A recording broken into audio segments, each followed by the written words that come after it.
Good morning అండి అందరూ, welcome. Economy class ఇప్పుడు మనం చూసుకుందాం.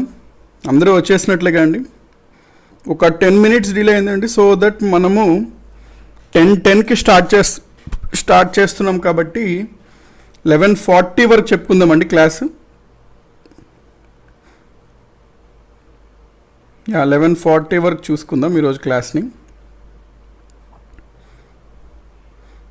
ఓకే, గుడ్ మార్నింగ్ అండి every one of you.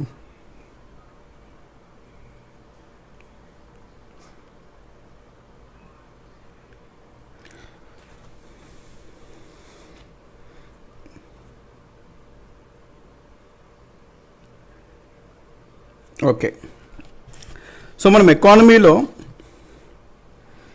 Good morning అండి every one. Daniel, Sunil, Srisha Reddy. మనం ఎకానమీలో మానిటరీ పాలసీ టాపిక్ చూస్తున్నాం. మానిటరీ పాలసీలో భాగంగా మనం ఏమనుకున్నాము, 2 రకాలైనటువంటి టూల్స్ ఉంటాయి ఆర్బీఐకి అనుకున్నాం. ఏంటి ఆ 2 రకాల టూల్స్ అంటే, ఒకటి మనకి క్వాంటిటేటివ్ పరిమాణాత్మక చర్యలు అంటాం. 2 క్వాలిటేటివ్ అంటే గుణాత్మక చర్యలు. మనం ఇందులో భాగంగా క్వాంటిటేటివ్ కింద ఏమొస్తాయి అనుకున్నాము, ఆల్రెడీ దీని క్రింద మనం సిఆర్ఆర్ చదివాము, ఆల్రెడీ క్వాంటిటేటివ్ కింద ఎస్ఎల్ఆర్ చదివాము, ఆల్రెడీ రెపో చదివాము, ఆల్రెడీ రివర్స్ రెపో చదివాము. ఇక్కడ వరకు మన ప్రెజెంట్ అయితే ఎకానమీ అయ్యింది. ఈరోజు మనము రిమైనింగ్ క్వాంటిటేటివ్ టూల్స్ గురించి ప్రస్తావించుకోవాలండి. రిమైనింగ్ క్వాంటిటేటివ్ టూల్స్ అంటే ఏమొస్తాయి మనకి, బ్యాంక్ రేట్ అనేది వస్తుంది. బ్యాంక్ రేట్తో పాటు మనకి ఓఎంఓ, ఓపెన్ మార్కెట్ ఆపరేషన్స్, బహిరంగ మార్కెట్ చర్యలు అంటాం. Open market operations.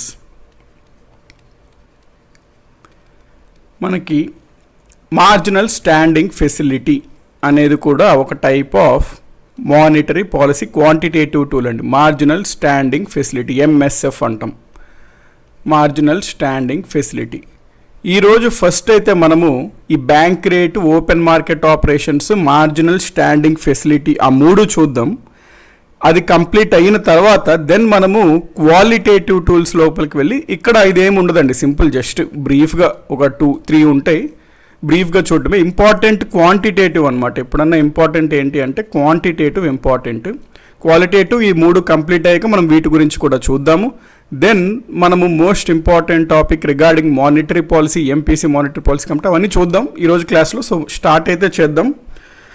కాబట్టి మనకి ఈరోజు నుంచి 1.5 hour క్లాస్ ఉంటుంది కాబట్టి I request everyone to be, first ఏంటి అంటే పేషెంట్గా ఉండండి 1.5 hour వరకు. మధ్యలో మీరు టైర్ అయిపోద్దు, మధ్యలో అలసిపోవద్దు. దాన్ని ఎండ్యూరెన్స్ అంటామండి. ఎండ్యూరెన్స్ ఉండాలన్నమాట. ఎప్పుడన్నా మీకు బోల్ట్ తెలుసు కదా, ఫేమస్ అథ్లీట్. బోల్ట్ ఏమంటారంటే రోజు తన ఎండ్యూరెన్స్ పెంచుకోవడానికి ప్రాక్టీస్ చేస్తుంటాడు. ఎండ్యూరెన్స్ అంటే నార్మల్గా రోజు ఒక 45 minutes అయినా పరిగెట్టగలిగితే రేపు 46 minutes పరిగెట్టడానికి ట్రై చేస్తాడు, ఎల్లుండి 47 minutes ట్రై. దీన్నే ఎండ్యూరెన్స్ అంటాం అనమాట. అంటే మన ఓపిక, మన శక్తితో కూడిన ఓపికని ఎండ్యూరెన్స్ అంటాం. ఎండ్యూరెన్స్ పెంచుకోండి, తప్పదు. ఎందుకంటే మనం నార్మల్గా హాఫ్ అన్ అవర్ చెప్పుకొని వెళ్తే ఇంకొక 120 రోజులైనా అవ్వదండి సిలబస్. ఆ 120 రోజులే ఇప్పుడు మనం 1.5 hour చూస్తున్నాం కాబట్టి 3 times మనం ఎహెడ్ ఉంటాం. అంటే దాదాపు ఒక 40 daysలోనే కంప్లీట్ చేసేటట్టు వెళ్ళిపోగలుగుతాం అనమాట మనం. అది మీకే బెటర్, ఎందుకంటే ఇంకా మీకు స్టార్ట్ అయిపోతాయండి నోటిఫికేషన్స్. వన్స్ లాక్డౌన్ కూడా మోస్ట్లీ తీసేయచ్చు మంత్ ఎండింగ్ తర్వాత. దాని తర్వాత మీకు నోటిఫికేషన్స్ వస్తుంటాయి, మీకు మళ్ళీ రివిజన్ చేసుకోవాలి, మళ్ళీ వేరే సబ్జెక్ట్స్ చదవాలి, కరెంట్ అంటే చాలా ఉంటాయి. అందుకని చెప్పి మనము ఈ నిర్ణయం తీసుకున్నాం. కాబట్టి మీరు కూడా సహకరిస్తారని కోరుకుంటున్నా అండి. Okay, so let us start with bank rate. Bank రేట్తో మనము మొదలు పెడదామండి క్లాస్. బ్యాంక్ రేట్ మీరు కూడా నోట్ చేసేసుకుంటుండే సైమల్టేనియస్లీ. ఎప్పుడన్నా మీ ఓన్ రైటింగ్తో నోట్స్ ఉంటేనే అది బెస్ట్ అనమాట. ఎస్, పీడిఎఫ్ మేమైతే ప్రొవైడ్ చేస్తాము, కానీ మీరు ఓన్గా రైటింగ్ చేసుకొని వాటిని అప్డేట్ చేసుకుంటూ ఉంటే అది మీకు కనెక్ట్ అవుతారనమాట. ఎందుకంటే మీ రైటింగ్ మీ ఓన్గా రాశారు కాబట్టి కనెక్ట్ అవ్వడానికి ఛాన్స్ ఎక్కువ ఉంటుంది. బ్యాంక్ రేట్ అంటే ఏం లేదంటే ఇప్పుడు సింపుల్ చూద్దాం మనం. ఇప్పుడు ఫర్ ఎగ్జాంపుల్ ఒక బ్యాంక్ ఉంది, వాణిజ్య బ్యాంకు, ఫర్ ఎగ్జాంపుల్సే ఎస్బీఐ ఉందనుకోండి. నెక్స్ట్ మనకి కేంద్ర బ్యాంక్ ఉంది, మన భారతదేశంలో కేంద్ర బ్యాంక్ అనుకున్నట్లయితే ఆర్బీఐ అని అంటాము, రిజర్వ్ బ్యాంక్ ఆఫ్ ఇండియా. ఎప్పుడైనా సరే ఎస్బీఐకి ఒకవేళ డబ్బులు కావాల్సి వచ్చిందనుకోండి, ఆ డబ్బులు కూడా యూజువల్గా కొంచెం దీర్ఘకాలికంగా లాంగ్ టర్మ్గా కావాల్సి వచ్చింది. అప్పుడు ఎస్బీఐ ఏం చేస్తుందంటే ఆర్బీఐ దగ్గరికి వెళ్ళి నాకు దీర్ఘకాలికంగా లోన్ కావాలి అని అడుగుద్ది, అంటే అప్పు కావాలి అని అడుగుద్ది. షార్ట్ టర్మ్లో అప్పు కావాలి అంటే తాత్కాలికంగా, షార్ట్ టర్మ్ అంటే ఏంటి, 14 రోజుల కంటే జనరల్గా 14 రోజుల కన్నా తక్కువ లోన్ కావాలి అంటే ఈ స్టేట్ బ్యాంక్ ఆఫ్ ఇండియా వాణిజ్య బ్యాంకులు ఆర్బీఐ దగ్గర రెపో పద్ధతి ద్వారా అప్పు తీసుకుంటాయి. వాణిజ్య బ్యాంకులకి రెపో ద్వారా ఆర్బీఐ అప్పిచ్చినప్పుడు వాణిజ్య బ్యాంకులు సెక్యూరిటీస్ని షూరిటీగా పెట్టాలి, తాకట్టు పెట్టాలి, గవర్నమెంట్ సెక్యూరిటీస్ని. ఇది మనం ఆల్రెడీ చూసాం, రెపోకి సంబంధించింది. ఇది బ్యాంక్ రేటు కూడా అట్లాంటిది అండి, రెపో లాంటిది అనమాట. బ్యాంక్ రేటు కూడా చాలా బుక్స్లో మీకు బ్యాంక్ రేటు రెపో రేటు ఒకలాగే ఇస్తారు, ఒకటే అన్నట్టు కూడా ఇస్తారు, కానీ కాదు అండి, కంపల్సరీ ఒకటి కాదు, వేరు వేరు. ఒకటే అయితే రెండు పేర్లు ఎందుకు, రెండుగా ఎందుకు చెప్తాం, కాదు, రెండు వేరు వేరు, చిన్న తేడా ఉంటుంది అంతే. ఆ తేడా పడితే డిఫరెన్స్ అర్థమవుతుంది. సో బ్యాంక్ రేట్ అనగా ఏంటి అంటే ఫస్ట్ పాయింట్ ఏంటి అంటే లాంగ్ టర్మ్ అనమాట, అంటే ఎక్కువ రోజులకు కావాలి అంటే మనకి అప్పు తీసుకోవడానికి బ్యాంక్ రేట్ అనే పద్ధతిని వాడాలి, నెంబర్ 1. నెంబర్ 2, మనకి ఈ బ్యాంక్ రేట్లో ఆర్బీఐ అప్పు ఇచ్చినప్పుడు ష్యూరిటీ ఏమీ అవసరం లేదు, అది వెరీ ఇంపార్టెంట్ పాయింట్ అనమాట. కొలేటరల్ అంటాం, అంటే తాకట్టుని టెక్నికల్ పదం ఏంటి అంటే కొలేటరల్ అనమాట. దీన్ని ష్యూరిటీ అని జనరల్గా మనం వాడుకలో మాట్లాడతాం, ష్యూరిటీ అని. కొలేటరల్ గుర్తుపెట్టుకోండి, బ్యాంక్ రేట్లో కొలేటరల్ తాకట్టు అవసరం లేదు, నాట్ రిక్వైర్డ్. సో రెపోకి మీకు బ్యాంక్ రేట్కి ప్రధానమైన డిఫరెన్సెస్, అది షార్ట్ టర్మ్, ఇది లాంగ్ టర్మ్. అక్కడ ష్యూరిటీ సెక్యూరిటీస్ పెట్టాలి, ఇక్కడ పెట్టవలసిన అవసరం లేదు. అయితే ఈ విధంగా ఇప్పుడు వాణిజ్య బ్యాంకులకి దీర్ఘకాలికంగా రుణాలు కావాలి అన్నప్పుడు ఆర్బీఐ వాళ్ళకి డబ్బులు ఇస్తుంది. వారు తిరిగి కొన్నాళ్ళ తర్వాత కొంత వడ్డీ రేటుతో కూడిన తిరిగి కడతారండి, కొంత వడ్డీ రేటు కలిపి కడతారు. ఆ వడ్డీ రేట్, ఆర్బీఐ విధించే వడ్డీ రేటే ఇక్కడ మనము బ్యాంక్ రేట్ అని అంటాము. సో ఈ పరిస్థితుల్లో ఈ వడ్డీ రేట్నే బ్యాంక్ రేట్ అంటాం. కాబట్టి ఇక్కడ ఆర్బీఐ విధించే వడ్డీ రేట్నే మనము బ్యాంక్ రేట్ అని అంటాము. ఆర్కే గౌడ్ గారు స్టాటిక్ జీకే క్లాసెస్ ఎప్పుడు సార్ అని అడుగుతున్నారు. Static GK classes you have to ask to this number అండి, 9160085856. వాట్సాప్లో అడగండి, ఎందుకంటే వారికి కూడా చాలా మెసేజ్ వస్తాయి, రెస్పాండ్ అవ్వడానికి డిఫికల్ట్ ఉంటుంది. So static GK absolutely I don't have idea, so you should ask to you should WhatsApp to this number అండి. ఐ కాంట్ ఆన్సర్ అనమాట దట్ క్వశ్చన్. ఓకే, మనకి వడ్డీ రేట్ని ఈ రేట్ని బ్యాంక్ రేట్ అని అంటాము. ఓకే కండి పాయింట్. ఇప్పుడు మనం ఒక డెఫినేషన్లో చూసుకున్నట్లయితే బ్యాంక్ రేట్కి definition, when banks borrow long term funds from RBI. ఇప్పుడన్నా వాణిజ్య బ్యాంకులు ఆర్బీఐ నుంచి దీర్ఘకాలికంగా రుణాలు గనక తీసుకున్నట్లయితే long term funds from RBI, reserve bank of India, అప్పుడు వాళ్ళు కొంత ఆర్బీఐ కొంత ఇంట్రెస్ట్ రేట్ ఛార్జ్ చేస్తుంది from RBI. Then RBI charges some interest rate, some rate of interest, కొంత వడ్డీ రేట్ని ఆర్బీఐ విధిస్తుంది, రేట్ ఆఫ్ ఇంట్రెస్ట్. ఈ వడ్డీ రేట్నే, this interest rate is known as bank rate. ఈ వడ్డీ రేట్నే మనము బ్యాంక్ రేట్ అని చెప్తాము, is known as bank rate.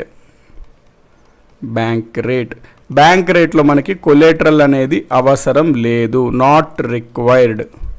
So రెపోకి bank రేట్కి డిఫరెన్సెస్ ప్రధానంగా రెండు ఉంటాయి. ఒకటి అది షార్ట్ టర్మ్, ఇది లాంగ్ టర్మ్. రెండు, అక్కడ ష్యూరిటీ సెక్యూరిటీస్ని పెట్టాలి, ఇక్కడ ష్యూరిటీ తాకట్టు ఏమీ పెట్టవలసిన అవసరం లేదు. అయితే మనకి ప్రస్తుతం బ్యాంక్ రేట్ ఎంత ఉంది, ఇది ఈ రోజు మాట్లాడుతున్నామండి. ఈ రోజు అనగా మే 11, 2020లో మాట్లాడుతున్నట్లయితే ప్రెజెంట్ బ్యాంక్ రేట్ ఎంత ఉంది అంటే ఆర్బీఐ సైట్లో ఉంటాయండి లేటెస్ట్వి. సో మీరు ఎప్పటికెప్పుడు అప్డేట్ చేసుకోవాలి. బ్యాంక్ రేట్ ప్రెజెంట్ ఎంత బ్యాంక్ రేట్ ఉంది అంటే 4.65%. 4.65%. జనరల్గా ఎప్పుడు అన్నా సరే రెపో కన్నా బ్యాంక్ రేట్ ఎక్కువ ఉంటుందండి. బ్యాంక్ రేట్ ఎక్కువ ఉంటుంది రెపో కన్నా జనరల్గా. కాబట్టి బ్యాంక్ రేట్ ప్రెజెంట్ 4.65% అండి. ఓకే కదా, 0.4565 అంటే మారుస్తున్నారండి ఆర్బీఐ వాళ్ళు. యాక్చువల్లీ లాస్ట్ టైం వాళ్ళు పబ్లిష్ చేసినప్పుడు 5.40 అన్నారండి. సమ్మన్ 5.40 సాహిత్య గారు వాళ్ళు April 17 మళ్ళీ చేంజ్ చేశారనమాట. ఏంటి అంటే కొన్ని పరిస్థితి ప్రస్తుతం ఆర్థిక పరిస్థితి బాగాలేదు కాబట్టి ఇంకా తగ్గించడం జరిగినాయి అనమాట రేట్లు అన్నిటికీ. కాబట్టి ప్రస్తుతం లేటెస్ట్ బ్యాంక్ రేట్ అంటే 4.65%.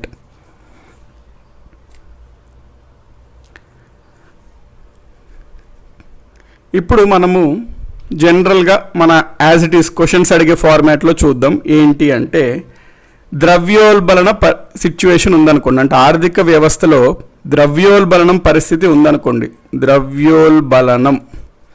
ద్రవ్యోల్బణం పరిస్థితి ఉంది అంటే ఇన్ఫ్లేషన్ ఉంది అంటే మార్కెట్లో ధరలు ఎక్కువగా ఉన్నట్లయితే ఆర్బీఐ యొక్క రెస్పాన్సిబిలిటీ బాధ్యత ఏంటి?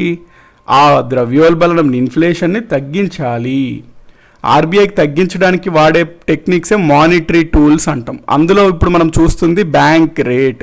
సో మీరు ఆన్సర్ చేస్తుండండి. ద్రవ్యోల్బణ పరిస్థితిగా ఉంటే అంటే ఒక ఆర్థిక వ్యవస్థలో ఇన్ఫ్లేషన్ కనుక పెరుగుతూ ఉంటుంటే ఎక్కువగా ఉంటే అప్పుడు ఆర్బీఐ దాన్ని ఎదుర్కొనడం కోసం బ్యాంక్ రేట్ ద్వారా ఏ రకమైన మార్పులు చేస్తుంది? బ్యాంక్ రేట్ని పెంచుతుందా తగ్గిస్తుందా ఇన్ఫ్లేషన్ ఎక్కువగా ఉన్నప్పుడు? చెప్పండి. కాదండి అశోక్ కుమార్ గారు, బ్యాంక్ రేట్స్కి గవర్నమెంట్ బ్యాంక్స్ అని నేను ఎక్కడ అనలేదండి. Any commercial bank, when banks అన్నాను అంతే. గవర్నమెంట్ బ్యాంక్స్ అండి, ఏ బ్యాంక్ అన్నా తీసుకోవచ్చండి, ప్రైవేట్ అవ్వచ్చు గవర్నమెంట్ అవ్వచ్చు. Any banks can borrow from RBI with bank rate. Bank rate should be high అంటున్నారు వేద, రెడ్డి, సాయి కుమార్. గుడ్ అండి. మనకి ద్రవ్యోల్బణ పరిస్థితి ఉన్నప్పుడు ఆర్బీఐ బ్యాంక్ రేట్ని పెంచాలి. ఎందుకు సార్ ఆర్బీఐని పెంచాలి ద్రవ్యోల్బణ పరిస్థితిలో ఉన్నప్పుడు అంటే ఎప్పుడన్నా ఒకవేళ ఇన్ఫ్లేషన్ కనుక ఎక్కువ ఉంటే ధరలు ఎక్కువగా ఉన్నట్టు. ధరలు ఎక్కువగా ఉంటే ఏంటి అక్కడ అర్థము? ప్రజల చేతిలో డబ్బు ఎక్కువగా ఉన్నట్టు.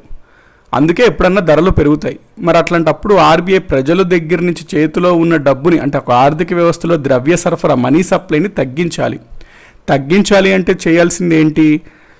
బ్యాంకులు జనరల్గా రుణాలు ఇవ్వడం ద్వారా ప్రజలకు ఎక్కువగా డబ్బులు వస్తాయి చేతిలోకి. మరి అది తగ్గించాలి అంటే బ్యాంకులు ప్రజలకి రుణాలు ఇచ్చే దగ్గర మనకి ఆర్బీఐ ప్లగ్ పెట్టాలన్నమాట. ఏ విధంగా ప్లగ్ పెడుతుంది ఆర్బీఐ అంటే బ్యాంక్ రేట్ ఎక్కువ పెట్టింది అనుకోండి, వాణిజ్య బ్యాంకులు రిజర్వ్ బ్యాంక్ ఆఫ్ ఇండియా నుంచి ఈజీగా అప్పులు తీసుకోలేవు కదా, తీసుకోవు. ఈజీగా అప్పులు తీసుకోలేనప్పుడు వాణిజ్య బ్యాంకుల దగ్గర ప్రజలకు ఇవ్వడానికి డబ్బు కూడా తక్కువే ఉంటుంది. అప్పుడు ప్రజల దగ్గర కూడా చేతిలో ఉండే డబ్బు తగ్గుద్ది. అప్పుడు ఆటోమేటిక్గా ధరలు తగ్గుతాయి. అది ఈక్వేషన్ అనమాట. మనం చూద్దాం. సో బ్యాంక్ రేట్ని పెంచుద్ది ఆర్బీఐ. బ్యాంక్ రేటు పెరిగితే రుణ పరిమితి ఏమవుతుందండి? బ్యాంక్ రేటు పెరిగితే రుణ పరపతి అంటే క్రెడిట్ లోన్స్ ఏమవుతుంది? వాణిజ్య బ్యాంకులు ఇచ్చే లోన్స్ పెరుగుతాయా తగ్గుతాయా? రుణ పరపతి తగ్గును పెరుగును అంటే ఏం చెప్పాలి మీరు? తగ్గును అని చెప్పాలి.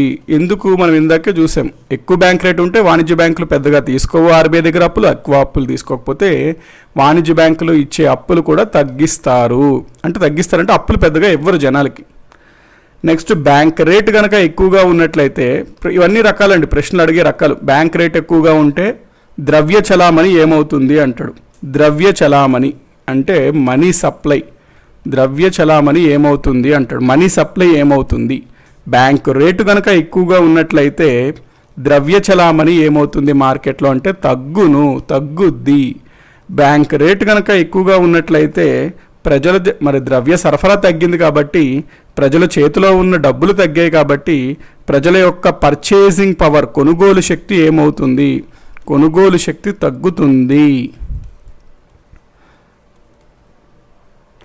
కొనుగోలు శక్తి తగ్గును. నెక్స్ట్, బ్యాంక్ రేట్ కనుక పెరిగితే ప్రజల చేత కొనుగోలు శక్తి తగ్గింది కాబట్టి వస్తువులకి పెద్దగా డిమాండ్ లేదు కాబట్టి అంటే ఒక టైప్ ఆఫ్ ఈగలు తోలుకునే పరిస్థితి ఉన్నప్పుడు ఏం చేస్తారండి ఉత్పత్తిదారులు? వాళ్ళ యొక్క వస్తువుల యొక్క ధరలు తగ్గిస్తారు. కాబట్టి ధరలు ఏమవుతాయి అప్పుడు అంటే తగ్గుతాయి, ధరలు తగ్గును. ఎప్పుడైతే ధరలు తగ్గుతుంటాయో అక్కడ ద్రవ్య విలువ ఏమైనట్టు, మనీ యొక్క వాల్యూ ఏమైనట్టు? ఎక్కడైతే ధరలు తగ్గుతాయో ద్రవ్యం యొక్క విలువ ఏమైనట్లు? పెరిగినట్ట తగ్గినట్ల? తక్కువ ధర అండి. ముందు 10 రూపాయలకి ఏదన్నా 2 వస్తువులు వచ్చేవి. ఇప్పుడు ధరలు తగ్గడం వల్ల 10 రూపాయలకి 4 వస్తువులు వస్తున్నాయి. అంటే 10 రూపాయల వాల్యూ పెరిగినట్టు కదండి. కాబట్టి ద్రవ్యం విలువ ఎప్పుడన్నా ధరలు తగ్గుతున్నప్పుడు ద్రవ్యం విలువ పెరుగుతుంది. సో ఇన్ని విధాలుగా మీరు పెర్ఫెక్ట్గా ఉన్నట్లయితే ఎగ్జామ్లో ఎట్లాగన్నా అడగనివ్వండి, మనకు అనవసరం, మనం ఆన్సర్ చేయగలుగుతాం ఈ రకంగా కాన్సెప్చువల్గా వెళ్తే. అదే కాన్సెప్ట్గా వెళ్ళకుండా ఇది గుర్తుపెట్టుకోవడానికి అస్సలు ట్రై చేయకండి. ఎందుకంటే గుర్తుపెట్టుకోవడానికి ట్రై చేస్తే కన్ఫ్యూజ్ అవ్వడానికి ఛాన్సెస్ ఎక్కువ. కాన్సెప్ట్ పడితే గుర్తుపెట్టుకోవాల్సిన అవసరం ఉండదు, బ్యూటీ అనమాట అది. కాబట్టి ఈ విధంగా బ్యాంక్ రేట్ ద్వారా ఆర్బీఐ ఒక ఆర్థిక వ్యవస్థలో మానిటరీ పాలసీ ద్వారా చర్యలు చేపడుతుంది. ఇది బ్యాంక్ రేట్కి సంబంధించిందండి. నెక్స్ట్ టాపిక్కి మనం వెళ్దాము, అదే బహిరంగ మార్కెట్ చర్యలు. బ్యాంక్ రేట్ గురించి మీరు ఇక్కడ బ్యాంక్ రేట్ గురించి టెక్స్ట్ ఇది నోట్ చేసుకోండి, ఈ పాయింట్స్ నోట్ చేసుకోండి. నెక్స్ట్ మనం ఓపెన్ మార్కెట్ ఆపరేషన్స్ గురించి చూద్దాం. ఇది చూసాక దీనికి సంబంధించిన టెక్స్ట్ కూడా మీకు ఇస్తాను. ఓపెన్ మార్కెట్ ఆపరేషన్స్, బహిరంగ మార్కెట్ చర్యలు.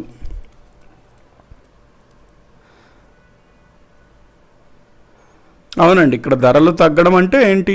ఇన్ఫ్లేషన్ తగ్గినట్లే కదా, ఆర్బీఐ యొక్క బాధ్యత సక్రమంగా నిర్వహించినట్లే. సాయి కిషోర్ గారు అన్నట్టు ఇన్ఫ్లేషన్ తగ్గినట్లే ధరలు ఎప్పుడైతే తగ్గుతుందో. సాయి బ్రహ్మం గారు రెపోకి ఆర్ఆర్ఆర్కి కన్ఫ్యూజన్ సార్.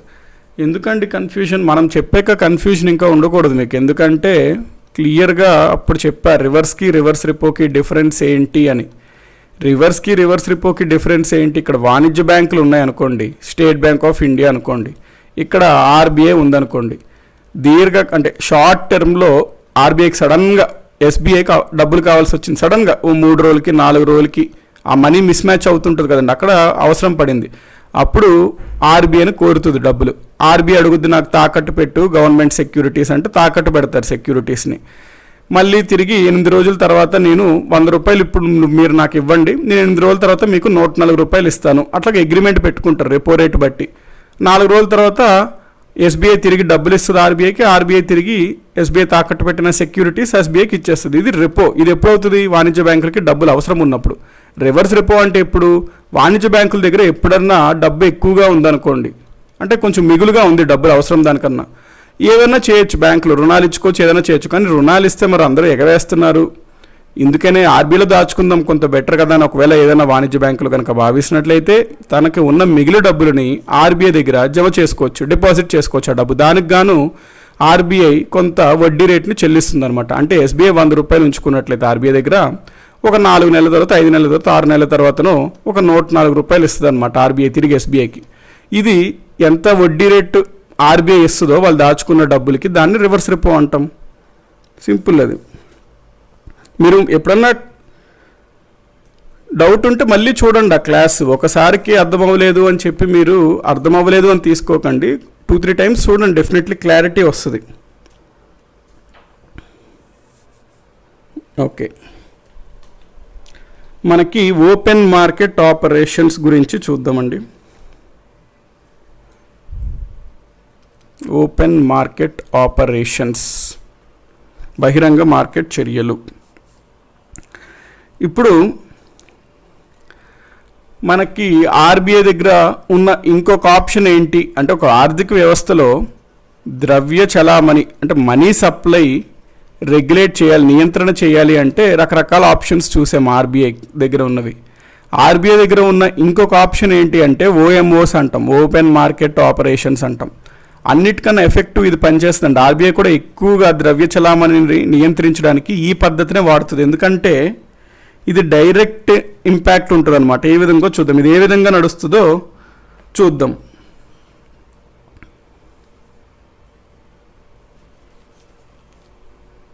కొలేటరల్ లేవు కదా, బ్యాంక్స్ ఐపీ పెడితే ఎట్లా సార్ అని సునీల్ కుమార్ గారు అడుగుతున్నారు. గుర్తుపెట్టుకోండి, బ్యాంకులకి ఆర్బీఐ దగ్గర 4% ఉంచుకుంటుందండి సిఆర్ఆర్. కాబట్టి సిఆర్ఆర్ కన్నా మించి ఎక్కువ డబ్బులు ఏమి ఇవ్వదు బ్యాంక్, అప్పు ఇవ్వదు బ్యాంక్ రేట్ ద్వారా. కాబట్టి ఆర్బీఐకి ఏమి బ్యాంక్స్ ఎగరవేస్తే నష్టం ఉండడం అట్లాంటి పరిస్థితి రాదండి. ఎందుకంటే already CRR 4% of their NDTL దాస్తారనమాట ఆర్బీఐ దగ్గరే.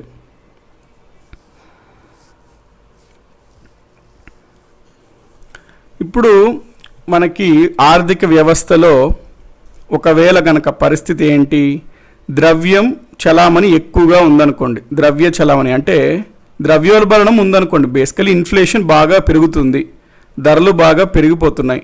ధరలు బాగా పెరిగిపోతున్నాయి అంటే ఇక్కడ అర్థం ఏంటి, ద్రవ్య చలామణి బాగా ఎక్కువగా ఉన్నట్లు. ద్రవ్య చలామణి బాగా ఎక్కువగా ఉన్నట్లు అన్నప్పుడు ఆర్బీఐ ఏం చేయాలి, ఆ ఆర్థిక వ్యవస్థలో ఉన్న ద్రవ్యంను లాక్కోవాలి ఏదో ఒక రకంగా. ఈ సందర్భంలో ఆర్బీఐ ఏం చేస్తుందంటే మనకి గవర్నమెంట్ సెక్యూరిటీస్ అని ఉంటాయండి. వీటి గురించి ఒక 1 minute చూద్దాం, ఎందుకంటే దీని గురించి ఐడియా ఉంటే మనకి ఇది అర్థమవుతుంది. Open market operations, government securities అంటే నథింగ్ బట్ గవర్నమెంట్ బాండ్స్ అండి. గవర్నమెంట్ బాండ్స్ని మనము గవర్నమెంట్ సెక్యూరిటీస్ అంటాం. అసలు బాండ్స్ అంటే ఏంటి సార్ అని చూసుకున్నట్లయితే, ఏదన్నా ఒక సంస్థ, అది ప్రభుత్వం అవ్వండి లేకపోతే ప్రైవేట్ సంస్థ అవ్వండి, ఏదన్నా అవనివ్వండి, బాండ్స్ని ఎప్పుడు జారీ చేస్తాయంటే వారికి డబ్బులు అవసరం పడింది అనుకోండి, ప్రభుత్వానికన్నా ఒక ప్రైవేట్ సంస్థ కన్నా డబ్బులు అవసరం పడినప్పుడు వాళ్ళకున్న ఆప్షన్స్ ఏంటి, బ్యాంకు దగ్గరికి వెళ్ళి లోన్ తీసుకోవచ్చు. కానీ బ్యాంకులు లోన్ ఈజీగా ఇస్తాయా, ఇవ్వదు, తాకట్టు పెట్టాలి, చాలా కండిషన్స్ ఉంటాయి. ఇంకొక ఆప్షన్ ఏంటి అంటే నేరుగా ప్రజల వద్దనే డబ్బులు తీసుకోవడం, దాన్నే మనం బాండ్స్ అంటాం. అంటే ప్రజల వద్దనే ఒక అప్పు లాంటిది అనమాట ఇది. సో ఈ బాండ్స్ ఎట్లా పనిచేస్తాయంటే గవర్నమెంట్ ఒక ఆఫర్ లాగా వదులుతుంది. ఏమంటది, ఇప్పుడు నేను మీకు ఒక షూరిటీ లాగా ఇస్తున్నాను, నాకు గనక మీరు ఇప్పుడు 100 రూపాయలు ఇస్తే నేను 8 సంవత్సరాల తర్వాత మీకు 100 రూపాయలని తిరిగి మీ ఆ బాండ్ 100 రూపాయలు తిరిగిన ప్రిన్సిపల్ అమౌంట్ ఇచ్చేస్తాను. ఈ 8 సంవత్సరాలు అంటే మీరు పెట్టిన 8 సంవత్సరాలు, సంవత్సరానికి నేను ఒక 20 రూపాయలు మీకు ఇస్తూ ఉంటాను, దాంతోపాటు 100 రూపాయలు ఇచ్చేస్తాను 8 సంవత్సరాల లాస్ట్కి. అంటే బేసికలీ మీరు నాకు ఇప్పుడు 100 రూపాయలు ఇస్తే 8 సంవత్సరాల తర్వాత మీకు నేను ఒక 140 రూపాయలు ఇస్తాను అన్నట్టు తీసుకోండి. అది ఈజీ అర్థం అవడానికి. అంటే ఏంది, కొంత వడ్డీ కలుపుకొని ఇస్తాను మీకు అని చెప్పినట్టు అనమాట ప్రభుత్వం. దీని ద్వారా ప్రభుత్వానికి ఏంటి లాభం అంటే, ప్రభుత్వం డబ్బులు అవసరం. ఎందుకు అవసరం సార్ ప్రభుత్వానికి డబ్బులు అంటే, ప్రభుత్వానికి డబ్బులు లేకపోతే నరేగా ఎక్కడ వస్తుంది, ఎల్పిజి సబ్సిడీ ఎక్కడ వస్తుంది, అమ్మఒడి ఎక్కడ వస్తుంది, ఇవన్నీ రావు. కాబట్టి ప్రభుత్వానికి డబ్బు అవసరం. మరి డబ్బు అవసరం అన్నప్పుడు ప్రజల వద్దనే ఒకవేళ ఈ బాండ్స్ రూపంలో కనుక డబ్బును తీసుకున్నట్లయితే దాన్ని మనము సెక్యూరిటీస్ అంటాం. గవర్నమెంట్ జారీ చేస్తే నమ్మకం ఎక్కువ ఉంటుంది అనమాట జనరల్గా. ఎందుకు, గవర్నమెంట్ ఎగరవేయదు కాబట్టి. అదే ఒక ప్రైవేట్ సంస్థ, ఎంత పెద్ద సంస్థ అన్నా అవనివ్వండి, రిలయన్స్ జారీ చేసిన ప్రైవేట్ సంస్థ అంటే కొంచెం భయపడతాం. అదే గవర్నమెంట్ కనుక జారీ చేసినట్లయితే గవర్నమెంట్ సెక్యూరిటీస్ని, అది చాలా ట్రస్ట్తో కూడిన ఉంటాయన్నమాట, నమ్మకంతో కూడి ఉంటుంది. అందుకని చేత ప్రజలు కూడా కొంచెం ఇది తక్కువ రిటర్న్ ఉన్న, అంటే వచ్చిన లాభం తక్కువ ఉన్నా గవర్నమెంట్ వాటిపైన ఇన్వెస్ట్మెంట్ పెట్టుబడి చేయడానికి ఆకర్షించబడతారనమాట. ఎందుకంటే అక్కడ నమ్మకం ఎక్కువ అని. కాబట్టి ఈ విధంగా ఉన్న వాటినే గవర్నమెంట్ సెక్యూరిటీస్ అంటాం. ఇక్కడ ఆర్థిక వ్యవస్థలో ద్రవ్యోల్బణ పరిస్థితిలో ద్రవ్య చలామణి ఎక్కువగా ఉంది కాబట్టి ద్రవ్యంని లాక్కోవాలి. కాబట్టి ఈ పరిస్థితుల్లో ఆర్బీఐ ఏం చేస్తుందంటే గవర్నమెంట్ సెక్యూరిటీస్ని అమ్ముతుంది మార్కెట్లో. గవర్నమెంట్ సెక్యూరిటీస్ని మార్కెట్లో అమ్ముద్ది. సెల్ గవర్నమెంట్ సెక్యూరిటీస్ అమ్ముతుంది. అమ్మినప్పుడు ఏమవుతుంది, ఆర్బీఐ దగ్గర ఉన్నటువంటి గవర్నమెంట్ సెక్యూరిటీస్ని మార్కెట్లోకి వదులుతుంది. ఇక్కడ ఓన్లీ మార్కెట్ సెక్యూరిటీస్ వస్తాయి. ఆర్థిక వ్యవస్థ నుంచి ద్రవ్యం ఆర్బీఐకి వెళ్తుంది, అంటే మనీ ఆర్బీఐకి వెళ్తుంది. ఆర్బీఐ అంటే ఇది గవర్నమెంట్కే వెళ్తుందండి, అంటే గవర్నమెంట్ చేయిస్తుంది అనమాట ఈ ఓపెన్ మార్కెట్ ఆపరేషన్స్ ఆర్బీఐ చేత. కాబట్టి ఆర్బీఐ గవర్నమెంట్ తరపున గవర్నమెంట్ సెక్యూరిటీస్ని మార్కెట్లో అమ్మడం ద్వారా మార్కెట్లో ఉన్న అధిక ద్రవ్యంను పీల్చుకుంటుంది ఆర్బీఐ. తద్వారా ఎప్పుడైతే ద్రవ్య చలామణి తగ్గిందో, ప్రజల కొనుగోలు శక్తి తగ్గుతుందో, ధరలు తగ్గుతాయి. తద్వారా ఇన్ఫ్లేషన్ పెరిగిపోవడం అనే చర్యను కట్టడి చేయగలిగింది ఆర్బీఐ అని చెప్తాం. సో ఇది ఎప్పుడు చేస్తుంది ఆర్బీఐ, గవర్నమెంట్ సెక్యూరిటీస్ని మార్కెట్లో ఎప్పుడు అమ్ముతుంది అంటే ద్రవ్యోల్బణ పరిస్థితుల్లో.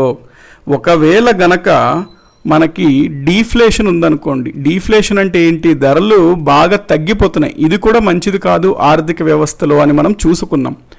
డీఫ్లేషన్ కూడా ఆర్థిక వ్యవస్థలో మంచి పరిణామం కాదు. ఎందుకు అంటే మనం ఆల్రెడీ చూసాం స్టార్టింగ్ క్లాస్లోనే, మానిటరీ పాలసీలో బాగా వస్తువుల ధరలు బాగా పడిపోతుంటే ఉత్పత్తిదారుడికి మోటివేషన్ ఉండదు, వస్తువుల ధరలు బాగా పడిపోతున్నాయి కాబట్టి అతను ఉత్పత్తి ఎక్కువగా చేయడు, ఎక్కువ ఉత్పత్తి చేయడు కాబట్టి ప్రజల్ని ఉద్యోగం నుంచి తీసివేస్తాడు, తద్వారా ప్రజల దగ్గర కొనుగోలు శక్తి తగ్గిపోతుంది, అవన్నీ చాలా బ్యాడ్ అయిపోద్ది అనమాట మొత్తం ఆర్థిక వ్యవస్థకి. ఎందుకు అనేది క్లియర్గా చూసాము, డీఫ్లేషన్ మంచిది కాదు ఆర్థిక వ్యవస్థకి అని. సో ఈ డీఫ్లేషన్ పరిస్థితి ఉన్నప్పుడు మీనింగ్ ఏంటి, అక్కడ ఆర్థిక వ్యవస్థలో ద్రవ్య చలామణి బాగా తక్కువగా ఉన్నట్టు అనమాట అక్కడ అర్థం. ఈ పరిస్థితిలో ఆర్బీఐ ఏం చెప్పాలి అంటే ఆర్థిక వ్యవస్థలో ఉన్న ద్రవ్యాన్ని వదలాలి, ఆర్థిక వ్యవస్థకి ద్రవ్యం వదలాలన్నమాట ఆర్బీఐ. ఈ పరిస్థితిలో రిజర్వ్ బ్యాంక్ ఆఫ్ ఇండియా మార్కెట్లోకి మనీని వదలాలి, ద్రవ్యం అంటే మనీ, మార్కెట్లోకి వదలాలి మనీ. ఇక్కడ ఎందుకు, డీఫ్లేషన్ ఉంది అంటే ద్రవ్య చలామణి తక్కువైంది కాబట్టి ఆర్బీఐ మనకి మనీ మార్కెట్లోకి వదలాలి. ఆర్బీఐ మార్కెట్లోకి మనీ వదలాలి అంటే ఆర్బీఐ ఇక్కడ ఏం చేయాలి, గవర్నమెంట్ సెక్యూరిటీస్ని కొనుక్కోవాలి. అంటే ఆర్బీఐ ప్రకటిస్తుంది, అడ్వర్టైజ్మెంట్ ఇస్తుంది, గవర్నమెంట్ సెక్యూరిటీస్ని మేము కొనుక్కోవాలి అనుకుంటున్నాము అని. కాబట్టి ఎవరన్నా ప్రజలు వాళ్ళ దగ్గర ఉన్న గవర్నమెంట్ సెక్యూరిటీస్ ఆర్బీఐకి ఇస్తే ఆర్బీఐ వారికి డబ్బులు ఇస్తుంది, తద్వారా ప్రజల దగ్గరికి డబ్బులు వస్తాయి, తద్వారా ప్రజల కొనుగోలు శక్తి పెరుగుతుంది, తద్వారా ధరలు మళ్ళీ పెరగడం మొదలవుతాయి, తద్వారా డీఫ్లేషన్ పరిణామం ఏదైతే ఉందో అది క్లియర్ అవుతుంది. సో ఈ విధంగా మనకి ఆర్బీఐ గవర్నమెంట్ సెక్యూరిటీస్ని కొనుగోలు చేయడం ద్వారా, గవర్నమెంట్ సెక్యూరిటీస్ని అమ్మడం ద్వారా ఆర్థిక వ్యవస్థలో ద్రవ్యోల్బణ పరిస్థితిని ఎదుర్కొంటుంది. ఇది ఓపెన్ మార్కెట్ ఆపరేషన్స్ అంటే అండి, open market operations. Sir once more అంటున్నారు, ఓపెన్ మార్కెట్ ఆపరేషన్స్ క్లియర్ అయ్యండి అంటే ఓకే, ఒకసారి మళ్ళీ చూద్దామండి. అంటే కొంతమంది 1 or 2 మెంబర్స్ ఒకసారి మళ్ళీ చెప్పండి అంటున్నారు. ఇక్కడ మీరు చూసినట్లయితే ఏం లేదండి, ఓపెన్ మార్కెట్ ఆపరేషన్స్ అంటే మీకు ఇదిగోండి ఎక్స్ప్లెయిన్ దీని ద్వారా చేస్తాను చూడండి. ఓపెన్ మార్కెట్ ఆపరేషన్స్ అంటే చూడండి, ఎప్పుడన్నా ఆర్బీఐ గవర్నమెంట్ సెక్యూరిటీస్ని కొనడం లేదా అమ్మడం చేసింది అనుకోండి, ద్రవ్య చలామణిని కట్టడి చేయడం కోసం, మనీ సప్లైని నియంత్రించడం కోసం ఆర్బీఐ గవర్నమెంట్ సెక్యూరిటీస్ని కొనడం లేదా అమ్మడం చేస్తే దాన్నే మనము ఓపెన్ మార్కెట్ ఆపరేషన్స్ అని అంటాము. ఓఎంఓ, ఓపెన్ మార్కెట్ ఆపరేషన్స్ అని అంటాము.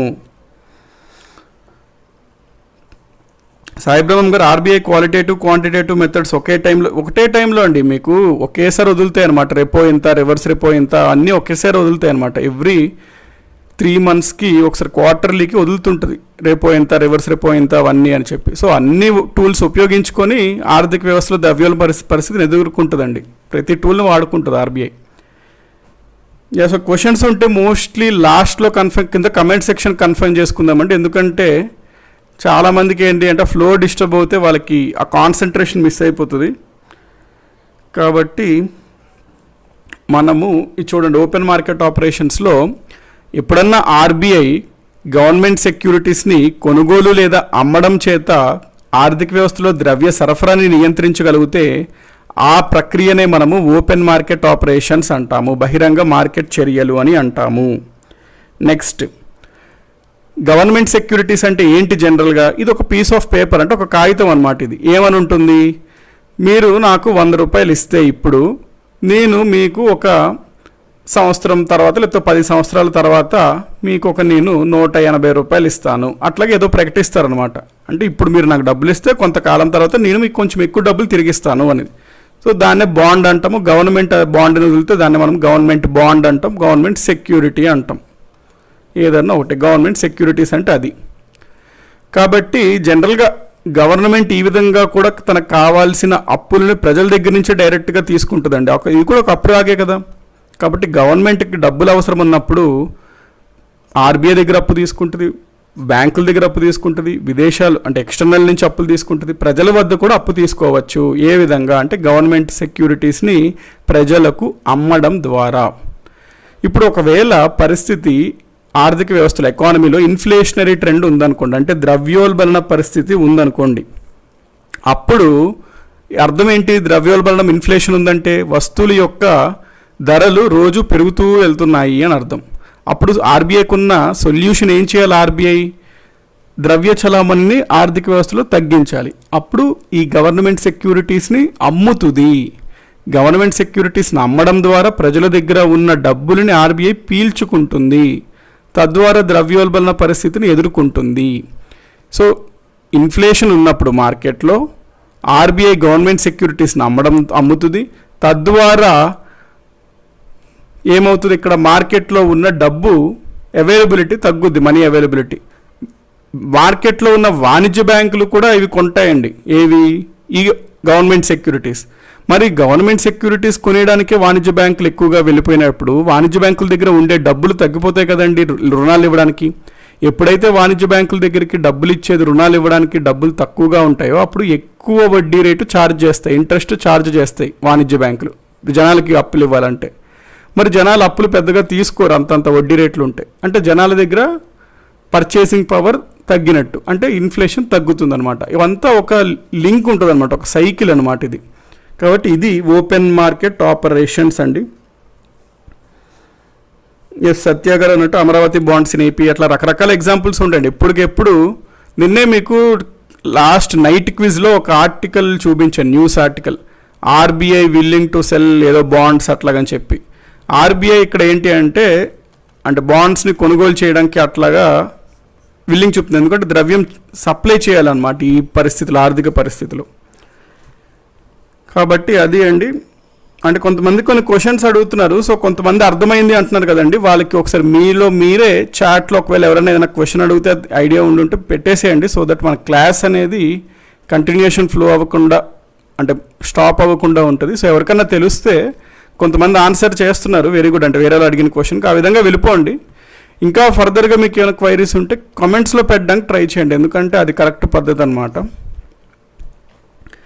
ఓకే, బాండ్స్కి ఎక్స్పైరీ డేట్ ఉంటుందంటే ఆబ్వియస్లీ ఉంటుందండి. బాండ్స్ ఎట్లా ఉంటాయంటే 8 years bonds, 5 years bonds, 10 years bonds అట్లా ఉంటాయన్నమాట.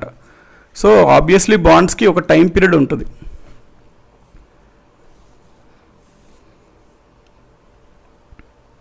అవునండి, అనంత గారు ఆర్బీఐకి పర్మిషన్ అవసరమా అంటే పర్మిషన్ అవసరమే అండి. యాక్చువల్లీ గవర్నమెంటే చెప్తుందండి ఆర్బీఐకి మా బాండ్స్ అమ్మండి అని చెప్పి. గవర్నమెంట్ ఎప్పుడు ఆర్బీఐ గవర్నమెంట్ సెక్యూరిటీస్ నమ్ముద్దంటే హ్యాపీగా ఫీల్ అవుద్ది. ఎందుకు? ఎప్పుడు డబ్బులు లోట్లోనే ఉంటుంది అనమాట గవర్నమెంట్. అప్పుల అప్పారావు టైప్ అనమాట గవర్నమెంట్. డబ్బులు గవర్నమెంట్కి వస్తున్నాయి అంటే హ్యాపీగానే ఫీల్ అవుతుంది. కాబట్టి అమ్మితే అమ్మవయ్య, తొందరగా అమ్మవయ్య అని చెప్తుంది అనమాట government. So this is regarding open market operations. కాబట్టి ఇప్పుడు చూడండి, ఇక్కడ ఏమవుతుంది? ఇన్ఫ్లేషన్లో ఆర్బీఐ గవర్నమెంట్ సెక్యూరిటీస్ని అమ్మడం ద్వారా ఈ వాణిజ్య బ్యాంకులు కొంటాయి సెక్యూరిటీస్ని, తద్వారా ఈ వాణిజ్య బ్యాంకుల దగ్గర ఉండే డబ్బు తగ్గుతుంది. తగ్గినప్పుడు వాణిజ్య బ్యాంకుల దగ్గర అప్పు ఇవ్వడానికి ఉండే డబ్బులు తగ్గుతుంది. ఎప్పుడైతే అప్పులు ఇవ్వడానికి డబ్బులు తక్కువగా ఉన్నాయో వాణిజ్య బ్యాంకుల దగ్గర, అప్పుడు ఈ వాణిజ్య బ్యాంకులు అధిక వడ్డీ రేట్ని ఛార్జ్ చేస్తాయి. ఎప్పుడైతే అధిక వడ్డీ రేట్ని ఛార్జ్ చేస్తున్నాయి వాణిజ్య బ్యాంకులు, అప్పుడు ప్రజలు తక్కువ రుణాలు తీసుకుంటారు బ్యాంకు దగ్గర. ఎప్పుడైతే తక్కువ రుణాలు తీసుకుంటారో పెద్దగా పెట్టుబడులు ఉండవు. ఎప్పుడైతే పెద్దగా పెట్టుబడులు ఉండవో పెద్దగా జాబ్స్ ఉండవు, ఉపాధి ఉండదు. ఉపాధి తక్కువగా ఉన్నప్పుడు ఆదాయం తక్కువగా ఉంటుంది. ఆదాయం తక్కువగా ఉంటే ప్రజల యొక్క కొనుగోలు శక్తి తక్కువగా ఉన్నట్లయితే వస్తు సేవలపైన డిమాండ్ తక్కువగా ఉంటుంది. ఎప్పుడైతే డిమాండ్ తక్కువ ఉంటుందో ప్రజలను ఆకర్షించుట కోసము వస్తు సేవలను అమ్మేవారు ధరలను తగ్గిస్తారు, వాళ్ళని ఆకర్షించడం కోసం. కొనండి అయ్యా, ఈగలు తోలుకునే పరిస్థితి ఉంది అని చెప్పి ఆకర్షిస్తారనమాట. buy 1 get 4 ఏవో అట్లాంటివి పెడతారు. కాబట్టి ఎప్పుడైతే డిమాండ్ తక్కువ ఉందో జనరల్గా ధరలు తగ్గిస్తారనమాట. తద్వారా ఇన్ఫ్లేషన్ ఏమైనట్టు? తగ్గినట్టే. ఇది ఇన్ఫ్లేషన్లో ఉన్నప్పుడు అవుతుంది. డీఫ్లేషన్లో ఉంటే ఆర్బీఐ రివర్స్ చేస్తుంది అనమాట, అంటే రివర్స్ ప్రక్రియ జరుగుద్ది. రివర్స్ ప్రక్రియ. సో రివర్స్ ప్రక్రియ అంటే ఏం లేదండి, ఇప్పుడు మీరే చెప్పండి. డీఫ్లేషన్ ఉందనుకోండి, ఆర్థిక వ్యవస్థలో ధరలు బాగా తగ్గిపోతున్నాయి, అది చాలా బ్యాడ్ ఆర్థిక వ్యవస్థకి. సో డీఫ్లేషన్ పరిస్థితుల్లో ఓపెన్ మార్కెట్ ఆపరేషన్స్ ద్వారా ఆర్బీఐ గవర్నమెంట్ సెక్యూరిటీస్ని ఏం చేయాలి, కొనుగోలు చేయాలా అమ్మకం చేయాలా? ఇది మీరు చెప్పండి ఆన్సర్. గవర్నమెంట్ సెక్యూరిటీస్ని ఏం చేయాలి, అమ్మాలియా కొనాలినా, ఏం చేయాలి డీఫ్లేషన్ ఉన్నప్పుడు? ఆన్సర్ చేయండి.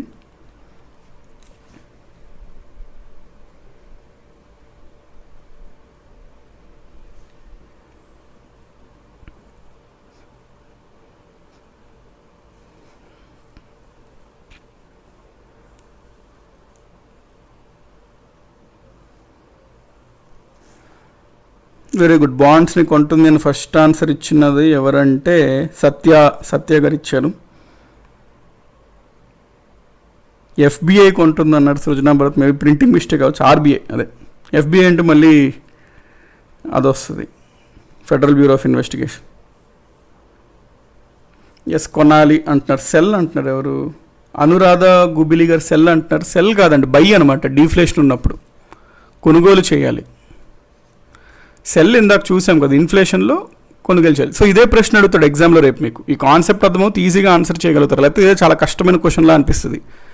ఆర్థిక వ్యవస్థలో ద్రవ్యోల్బణ పరిస్థితుల్లో ఆర్బీఐ ఓపెన్ మార్కెట్ ఆపరేషన్స్ ద్వారా, బహిరంగ మార్కెట్ చర్యల ద్వారా గవర్నమెంట్ సెక్యూరిటీస్ని ఏ కొనుగోలు చేస్తుంది, బి అమ్మకం చేస్తుంది, సి అన్ని, డి ఏది కాదు, ఇది ఇస్తాడు ఆప్షన్స్. ఇన్ఫ్లేషన్ ఉంటే అమ్ముద్ది, డీఫ్లేషన్ ఉంటే కొంటుంది. సింపుల్, క్లియర్ అయిపోయినట్టే ఓపెన్ మార్కెట్ ఆపరేషన్స్.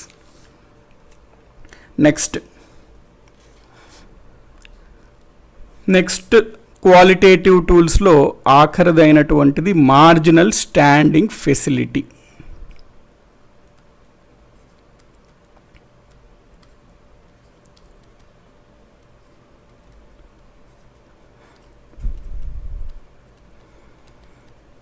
ఎంఎస్ఎఫ్ అంటాం, ఎంఎస్డి కాదండి, ఎంఎస్ఎఫ్, మార్జినల్ స్టాండింగ్ ఫెసిలిటీ. ఇది చూడండి, నేను మీకు చెప్తాను. వాణిజ్య బ్యాంకులు ఉన్నాయనుకోండి, SBI, any bank for that matter. మళ్ళీ ఎస్బీఐ అంటే మీరు ఓన్లీ ప్రభుత్వ బ్యాంకులు అంటారేమో, బెటర్ హెచ్డిఎఫ్సి అనడం బెటర్ ఏమో ఎగ్జాంపుల్గా. మళ్ళీ ప్రభుత్వ బ్యాంకులేనా అనే డౌట్ వస్తుంటుంది. Any bank for that matter. So ఒక వాణిజ్య బ్యాంక్ ఉంది, ఆ వాణిజ్య బ్యాంకుకి డబ్బు అవసరం అనుకోండి. వాణిజ్య బ్యాంకుకి ఎప్పుడూ డబ్బు అవసరమే ఉంటుంది మరి ఆబ్వియస్లీ. సో డబ్బు అవసరం. సో ఈ వాణిజ్య బ్యాంకుకున్న ఆప్షన్స్ ఏంటి చూడండి. ఆప్షన్స్ ఏంటి? ఒక ఆప్షన్ ఏంటి అంటే వాణిజ్య బ్యాంక్కి ఒక ఆప్షను, పక్క బ్యాంక్ ఏదో ఒకటి ఉంటుంది కదా, ఐసిఐసిఐ బ్యాంక్, ఫోన్ కొడతాడు మేనేజర్, బాబు మాకు ఇంత అప్పు కావాలి, ఇస్తావా? ఇస్తాను, కానీ ఇంత వడ్డీ నాకు ఎల్లుండి లోపల మీరు ఇవ్వాలి, ఇంత వడ్డీ నాకు కావాలి. ఇష్టమైతే తీసుకుంటాడు, లేకపోతే ఇంకో బ్యాంక్ అడుగుతాడు, అట్లాగా. ఇది మనం ఒక బ్యాంక్ ఇంకొక బ్యాంక్, ఎనదర్ బ్యాంక్ నుంచి అప్పు తీసుకోవచ్చు, వేరే ఒక బ్యాంక్ నుంచి అప్పు తీసుకోవచ్చు ఎనదర్ బ్యాంక్. లేదు చాలా ఎక్కువ రేటు వీళ్ళు పెడతారు, వీళ్ళు కూడా ఇవ్వాలి అంటే వీళ్ళే అప్పుల్లో ఉంటారు. సో నేనేం నీకు ఇస్తానయ్యా, నీ దగ్గర ఉంటే నాకే ఇవ్వు కొంత అంటాడు అనమాట ఐసిఐసిఐ. కాబట్టి మనము ఇంకొక ఆప్షన్కి వైపు వెళ్తాడు బ్యాంక్. ఇంకొక ఆప్షన్ ఏంటి అంటే ప్రజలకి గవర్నమెంట్ వీళ్ళు కూడా బాండ్స్ వదులుతారండి.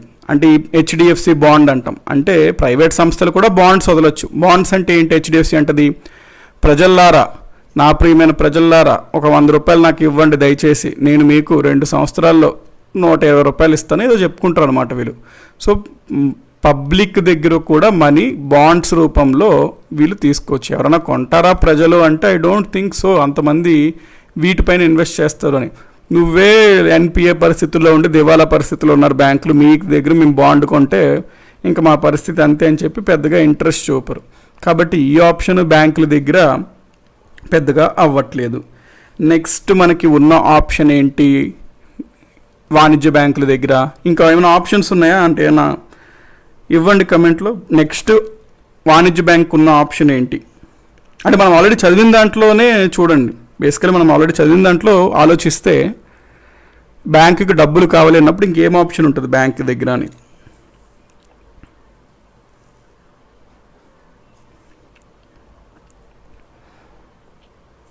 కమెంట్ చేయండి. అంటే క్వశ్చన్ ఏంటి అంటే ఇంకా ఇప్పుడు మరి 2 పైన ఆప్షన్స్ లేనప్పుడు నెక్స్ట్ బెటర్ ఆప్షన్ మనం ఆల్రెడీ చదివాం దాని గురించి. సో ఏముంటుంది వాణిజ్య బ్యాంకుల దగ్గర?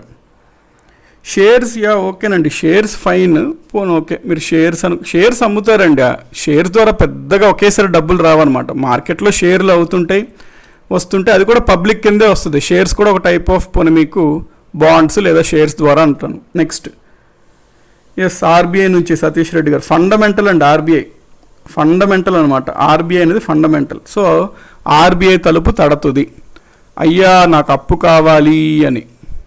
ఆర్బీఐ నేను అప్పు నీకు ఇస్తాను, నాకేం బాధ లేదు, కానీ మీ దగ్గర సెక్యూరిటీలు ఉన్నాయా తాకట్టు పెట్టడానికి అని అడుగుతుంది ఆర్బీఐ. అప్పుడు వీళ్ళు యాక్చువల్గా అయితే ఆల్రెడీ కొంత ఎస్ఎల్ఆర్ని మెయింటైన్ చేయాలంటే 18% ఆల్రెడీ ఎస్ఎల్ఆర్ని మెయింటైన్ చేయాలి. అనగా వీళ్ళ మొత్తం డిపాజిట్స్ కనుక 100 రూపాయలు అయితే హెచ్డిఎఫ్సివి, అందులో 18 రూపాయలు కంపల్సరీ ఎస్ఎల్ఆర్ మెయింటైన్ చేయాలి. ఎస్ఎల్ఆర్ అంటే ఏంటో ఆల్రెడీ చూసాం, గవర్నమెంట్ సెక్యూరిటీస్, క్యాష్, గోల్డ్ రూపంలో ఆల్రెడీ 18% ఉంచుకోవాలి వీళ్ళు, ఓకేనా, ఎస్ఎల్ఆర్ కింద. దీన్ని దాటి కూడా జనరల్గా ప్రతి బ్యాంకు 18% ఇవి దాచుకోవాలి. కాకపోతే దీన్ని దాటి కూడా గవర్నమెంట్ సెక్యూరిటీస్ని కొనుక్కొని ఉంచుకుంటుందండి బ్యాంకులు. ఒక 25% దాకా ఉంచుకుంటారు అనమాట గవర్నమెంట్ సెక్యూరిటీస్ని కొనుక్కొని చేస్తూ. కాబట్టి ఆర్బీఐని అడుగుద్ది అనమాట, నాకు అప్పు కావాలి అని చెప్పి. అప్పుడు ఆర్బీఐ అడుగుతుంది నీ దగ్గర తాకట్టు పెట్టడానికి, అంటే నీకు ఏ రూట్ కావాలి అని అడుగుతుంది ఆర్బీఐ. రెపో రూట్ కావాలా అని అడిగితే రెపో రూట్ జనరల్గా తక్కువ ఉంటుందండి రెపో. కాబట్టి నాకు రెపో కావాలి అని అడిగింది అనుకోండి వాణిజ్య బ్యాంకులు, వెంటనే మనకి ఏమడుగుతుంది ఆర్బీఐ, తాకట్టు పెట్టవయ్యా గవర్నమెంట్ సెక్యూరిటీస్ అని అడుగుద్ది. గవర్నమెంట్ సెక్యూరిటీస్ని కొలేటరల్గా షూరిటీగా తాకట్టు పెట్టు అని అడుగుద్ది. ఎప్పుడైతే ఆర్బీఐ గవర్నమెంట్ సెక్యూరిటీస్ని తాకట్టు పెట్టమందో అప్పుడు ఈ బ్యాంకు చూసుకోవాలి వాళ్ళ దగ్గర ఎస్ఎల్ఆర్ కంటే ఎక్కువ గవర్నమెంట్ సెక్యూరిటీస్ తాకట్టు పెట్టడానికి ఉన్నాయా. అంటే ఈ ఎస్ఎల్ఆర్ కింద దాచుకున్నటువంటి గవర్నమెంట్ సెక్యూరిటీస్ని తాకట్టు పెట్టలేవు కదండి, ఇది ఫిక్స్డ్, వీటిని పట్టుకోలేరు వీళ్ళు, అంటే వీటిని సైడ్ పెట్టేసేయాలి అంతే. ఇది కాకుండా అధికంగా వాళ్ళ దగ్గర ఏదన్నా దీనికి మించి గవర్నమెంట్ సెక్యూరిటీస్ ఉంటే వాటిని తాకట్టు పెట్టుకోవాలి. సో అవి ఒకవేళ బ్యాంకు దగ్గర ఎస్ఎల్ఆర్ కన్నా అధికంగా ఇది పక్కన పెట్టి ఇంకా గవర్నమెంట్ సెక్యూరిటీస్ తన దగ్గర ఉంటే వాణిజ్య బ్యాంకు దగ్గర, ఆ గవర్నమెంట్ సెక్యూరిటీస్ని షూరిటీగా ఆర్బీఐ దగ్గర పెట్టి ఆర్బీఐ నుంచి అప్పు తెచ్చుకోగలుగుతాయి. ఇది ఒక పద్ధతి, దాన్నే మనము రెపో రేట్ అని అంటాము.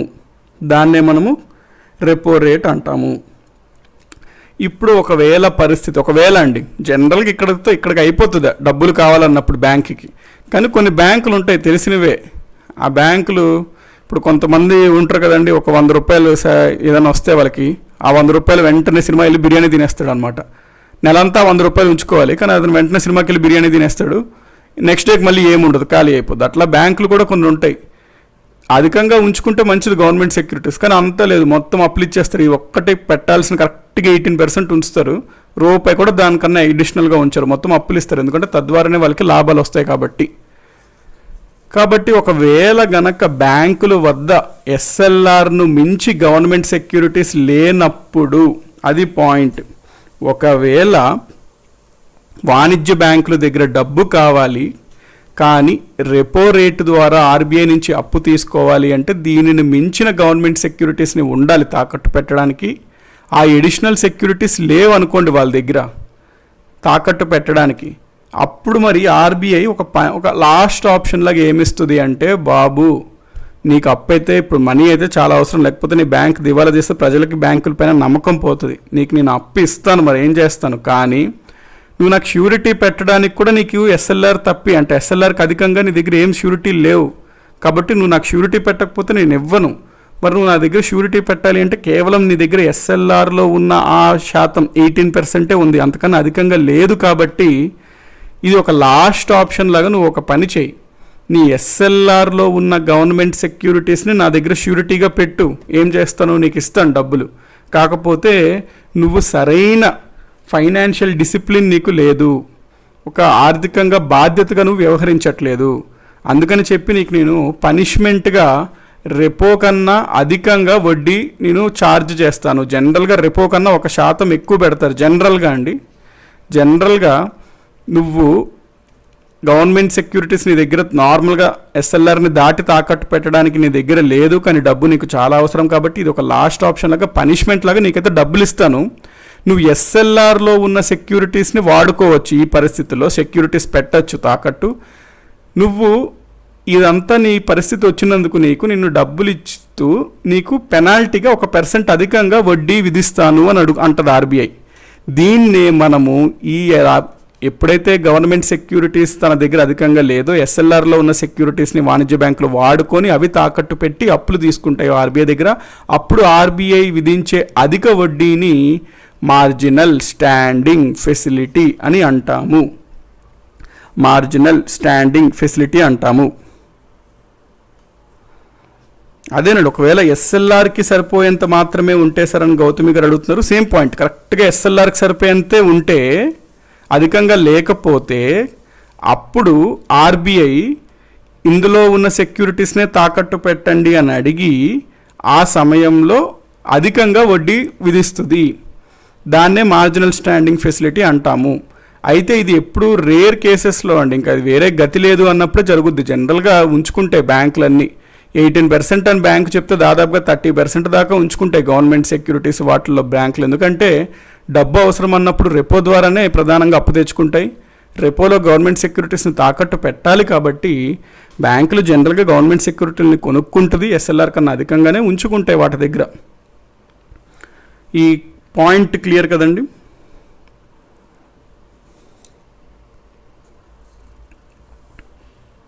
సార్ వితౌట్ సెక్యూరిటీ బ్యాంక్ రేట్కి తీసుకోవచ్చు కదా సార్ అంటే, ఇక్కడ మీరు గుర్తుపెట్టుకోవాల్సిన పాయింట్ ఏంటంటే బ్యాంక్ రేట్ ఇప్పుడైతే తగ్గించారు, కానీ ఇప్పుడు మన ఆర్థిక పరిస్థితి బాగాలేదు కాబట్టి బ్యాంక్ రేట్ని జనరల్గా 8 to 9% విధిస్తుందండి ఆర్బీఐ. బ్యాంక్ రేట్ 8 to 9% అంటే వాణిజ్య బ్యాంకులకి చాలా అధికమైన డబ్బు అనమాట, అంత రేటుకు వడ్డీ తీసుకుంటే. కాబట్టి జనరల్గా వాణిజ్య బ్యాంకులు బ్యాంక్ రేట్ను ఉపయోగించుకోవు. రెపో రేట్ ఇవన్నీ 4-5% ఉన్నప్పుడు 8 to 9% ఆప్షన్స్కి వెళ్ళరండి వాళ్ళు. కాబట్టి మ్యాక్సిమం ఈ రెపో వీటి ద్వారానే వాళ్ళు ట్రై చేస్తారు. రెండోది. మూడోది ఏంటి అంటే బ్యాంకులకు ఎప్పుడు దీర్ఘకాలికంగా డబ్బులు అవసరం పడదండి. షార్ట్ టర్మ్ ఒక్కరోజు నైట్కి అడ్జస్ట్మెంట్ చేయాలి, అట్లాంటి డబ్బులు అవసరాలు ఎక్కువ పడతాయి అనమాట. షార్ట్ టర్మ్ డబ్బులు అవసరాలు ఎక్కువ పడతాయి వాణిజ్య బ్యాంకులకి. అందుకనే ప్రధానంగా అవి రెపో వాడతాయి. ఇంకా తప్పని పరిస్థితుల్లో ఎంఎస్ఎఫ్ కొన్ని బ్యాంకులు వాడతాయి తప్పని పరిస్థితుల్లో, కానీ జనరల్గా రెపో. సో ఈ పాయింట్ క్లియర్ కదండి. ఇది మార్జినల్ స్టాండింగ్ ఫెసిలిటీ గురించి. అయితే మార్జినల్ స్టాండింగ్ ఫెసిలిటీలో భాగంగా మనకి ఇక్కడ కొన్ని పాయింట్స్ మనం చూడాలండి. ఆ పాయింట్స్ చూద్దాం. ఎంఎస్ఎఫ్కి సంబంధించి మార్జినల్ స్టాండింగ్ ఫెసిలిటీ గురించి పాయింట్స్ ఏంటి అంటే, ఒక పాయింట్, మార్జినల్ స్టాండింగ్ ఫెసిలిటీ ద్వారా వాణిజ్య బ్యాంకులు ఆర్బీఐ నుంచి డబ్బు తీసుకోవాలి అంటే మినిమం అమౌంట్ ఉంటుందండి. మినిమం ఇంత డబ్బులు లోన్ తీసుకోవాలి అని అమౌంట్ ఉంటుంది ఎంఎస్ఎఫ్కి. సో ఎంఎస్ఎఫ్కి మినిమం అమౌంట్ ఎంత అప్పు తీసుకోవాలి, మినిమం ఇంత ₹1 కోటి ఉంటుంది అనమాట. 1 crore ఉంటుంది. అంటే 1 crore కన్నా ఎక్కువ డబ్బులు తీసుకోవడానికి ఆప్షన్ ఉంటుంది, అంతకన్నా తక్కువ అయితే ఆప్షన్ ఉండదు ఎంఎస్ఎఫ్. నెంబర్ 1 అది. నెంబర్ 2, ఎంఎస్ఎఫ్లో మనం సెక్యూరిటీస్ ఆర్బీఐ దగ్గర పెట్టాలా, కొలేటరల్ పెట్టాలా ఎంఎస్ఎఫ్ దగ్గర అంటే వెరీ నైస్ అనమాట. ఎందుకు పెట్టకుండా ఎట్లుంటావయ్యా, పెట్టాలి. ఎస్, కానీ మరి డిఫరెన్స్ ఏంటయ్యా, మరి ఆ రెపో ద్వారా తీసుకోవచ్చు కదా అన్నప్పుడు ఎస్, బట్ కానీ ఆ సెక్యూరిటీస్ని ఎస్ఎల్ఆర్లో ఉన్న సెక్యూరిటీస్ని వాడుకోవచ్చు. Yes, but banks can use securities from SLR. So ఎస్ఎల్ఆర్లో ఉన్న సెక్యూరిటీస్ని బ్యాంక్స్ వాడవచ్చును. ఇది సెకండ్ పాయింట్. థర్డ్ పాయింట్, ఎంఎస్ఎఫ్కి సంబంధించి మరి ఎంతన్నా అప్పు తీసుకోవచ్చా, నాకు ఒక 50,000 కోట్లు కావాలి అంటే ఇస్తుందా వాణిజ్య ఆర్బీఐ? ఇవ్వదు. ఎందుకంటే వీళ్ళు ఎగరవేసేస్తే చాలా ప్రాబ్లం అవుతుంది. సిఆర్ఆర్ ఉంచుకుంటుంది. సిఆర్ఆర్ కన్నా అధికంగా వీళ్ళు డబ్బు తీసుకున్నారు అనుకోండి, అప్పుడు వీళ్ళు ఎగరవేస్తే పరిస్థితి చాలా బ్యాడ్ అవుతుంది. సిఆర్ఆర్ కూడా బ్యాంక్ ఎందుకు ఉంచుకుంటుంది ఆర్బీఐ? బ్యాంక్ ఎత్తేస్తే జనాలను ఆదుకోవడం కోసం ఉంచుకుంటుంది. కాబట్టి ఎంఎస్ఎఫ్ కింద అప్పు మినిమం ఉంటుంది, అట్లాగే లిమిట్ కూడా ఉంటుంది అనమాట, మ్యాక్సిమం లిమిట్. ఇంతకన్నా ఎక్కువ అప్పు తీసుకోవడానికి వీలు లేదు ఎంఎస్ఎఫ్ ద్వారా, ఒక మ్యాక్సిమం లిమిట్ కూడా ఉంటుంది. ఎంత మరి ఆర్బీఐకి ఎంఎస్ఎఫ్ ద్వారా అప్పు ఇచ్చేదానికి ఎంత మ్యాక్సిమం లిమిట్ అంటే, ఏదన్నా ఒక వాణిజ్య బ్యాంక్ ఉన్నట్లయితే ఆ వాణిజ్య బ్యాంక్ ఎన్డిటిఎల్ ఉంటాయి కదండి, మొత్తం డిపాజిట్స్ ఉంటాయి కదా, దాన్నే మనం ఎన్డిటిఎల్ అంటాం కదా. మొత్తం ఎన్డిటిఎల్లో ఆ బ్యాంకుకున్న మొత్తం ఎన్డీటీఎల్లో 0.75% మాత్రమే మ్యాక్సిమం లిమిట్ అనమాట ఎంఎస్ఎఫ్ కింద అప్పు ఇవ్వడానికి.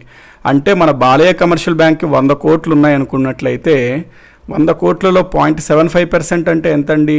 75 లక్షలు మాత్రమే మ్యాక్సిమం ఆర్బీఐ ఈ బ్యాంకుకి అప్పు ఇవ్వడానికి వీలుంటుంది. అంటే టెక్నికల్గా మనం మాట్లాడుకుంటే మినిమం 1 crore. ఫర్ ఎగ్జాంపుల్ 1000 కోట్లు అనుకోండి. మన బాలయ్య బాబు యొక్క బ్యాంకులో ఉన్న NDTL net demand time liabilities అంటే డిపాజిట్స్ 1000 కోట్లు అనుకున్నట్లయితే ఇందులో మనకి 0.75% అనమాట. అంటే 75 కోట్లు మాత్రమే అప్పు ఇవ్వడానికి మ్యాక్సిమం లిమిట్ ఉంటుంది ఆర్బీఐ. కాబట్టి మ్యాక్సిమం లిమిట్ అంటే 0.75% ఆఫ్ బ్యాంక్ యొక్క ఎన్డీటీఎల్, బ్యాంక్స్ ఎన్డీటీఎల్. ఈ పాయింట్ ఓకే కదండి. ఇది థర్డ్ పాయింట్ అనమాట. నెక్స్ట్ జనరల్గా మనకి జనరలీ మార్జినల్ స్టాండింగ్ ఫెసిలిటీ అనేది ఆర్బీఐ ఎంత విధిస్తుంది అంటే రెపో రేట్ ఎంతైతే ఉందో దానికంటే 1% అధికంగా విధిస్తుంది, +1%. జనరల్గా అండి, ఎప్పుడు అని కాదు కానీ జనరల్గా చేస్తుంది ఆర్బీఐ. కొన్ని పరిస్థితుల్లో అట్లా చేయదు. ఇప్పుడు ప్రెజెంట్ పరిస్థితుల్లో అట్లా చేయలేదు. సో ప్రెజెంట్ ఎంత ఉంది సార్ ఎంఎస్ఎఫ్ అంటే ఇది కూడా మీరు ఆర్బీఐ వెబ్సైట్లో చూసినట్లయితే ఆర్బీఐ వెబ్సైట్లో క్లియర్గా మెన్షన్ చేయడం జరుగుతుంది. ప్రెజెంట్ అనగా ఈరోజు ఎంతండి? May 11, 2020. ప్రెజెంట్ మనకి 4.65% ఉందండి. 4.65% అనమాట ఎంఎస్ఎఫ్. సో ఈ పాయింట్స్ అన్నీ క్లియర్ కానీ ఇది ఎంఎస్ఎఫ్ గురించి కంప్లీట్ ఇన్ఫర్మేషన్.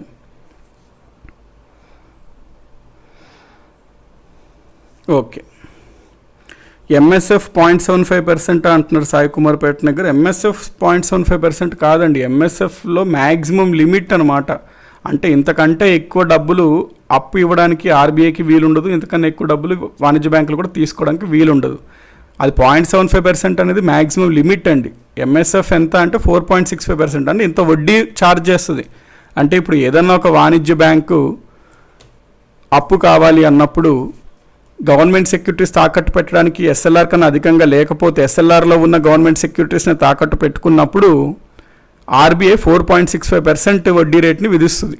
అదే ఎంఎస్ఎఫ్. మీకు డౌట్ వస్తుంది, సార్ మరి ఇప్పుడు ఎంఎస్ఎఫ్ అనేది 4.65 ఉంది, రెపో 4.4 ఉంది కదా, చాలా తక్కువ పెట్టింది కదా సార్ ఎంఎస్ఎఫ్, మరి ఏం పనిష్మెంట్ ఇచ్చినట్లు బ్యాంకుల కంటే? ఇక్కడ మీరు అర్థం చేసుకోవాల్సింది ఏంటి? పరిస్థితిని అర్థం చేసుకోవాలండి. పరిస్థితి అంటే ఏంటి? ఆర్థిక వ్యవస్థ బాగా పతనమైంది, చాలా రోజుల నుంచి లాక్డౌన్ పరిస్థితి ఉంది, ప్రజల దగ్గర ఆదాయం లేదు, డబ్బు లేదు చేతిలో, ద్రవ్య చలామణి బాగా తగ్గిపోయింది.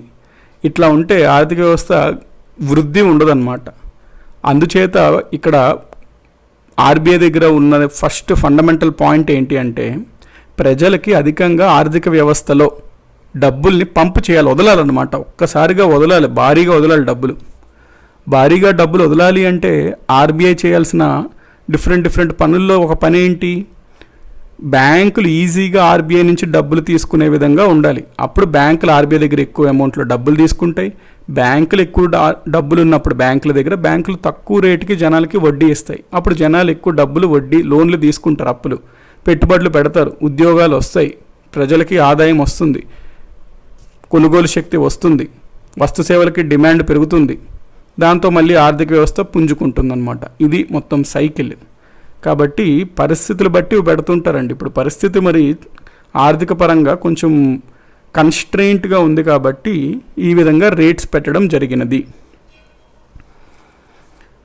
ఓకే, సో ఈ పాయింట్స్ ఇవన్నీ క్లియర్ కదండి. దీంతో మనకి very important section quantitative tools of RBI complete అయిందండి. ఇది వెరీ ఇంపార్టెంట్ సెక్షన్ అనమాట. క్వాంటిటేటివ్. నరసింహ గారు రెపో రేట్ని 0.25% పెంచితే ఎంత అమౌంట్ వస్తుంది సార్ అంటే అది డిపెండ్స్ అండి. ఎందుకంటే ఎప్పటికెప్పుడు మారుతూ ఉంటుంటుంది అనమాట. అంటే ఒక 0.25% దాదాపుగా పెంచితే 100 కోట్లలో డిఫరెన్స్ వస్తుందండి. మోర్ దాన్ 100 crores వస్తుంది డిఫరెన్స్. అంటే ఇక్కడ ఆర్బీఐ సింపుల్గా ఒక్క 0.25% పెంచితే దాదాపుగా కొన్ని 100 కోట్లు డిఫరెన్స్ వస్తుంది అనమాట ఆర్థిక వ్యవస్థలో, ద్రవ్య చలామణిలో. కాబట్టి ఇంపాక్ట్ ఉంటాయి. రెపోకి రివర్స్ రెపోకి చిన్న చేంజెస్ చేసినా ఉంటాయా ఉండవా అంటే ఉంటాయండి. చిన్న చేంజ్ చేసిన 0.25% చేంజ్ చేసినా ఒక 100 కోట్ల డిఫరెన్స్ ఉంటుంది అనమాట.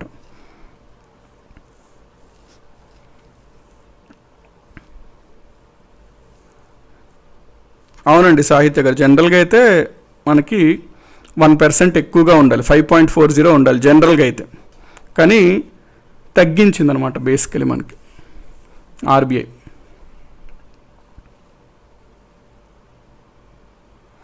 చిట్టి ఓం గారు, అదేనండి పాయింట్ నేను మెన్షన్ చేస్తున్నా.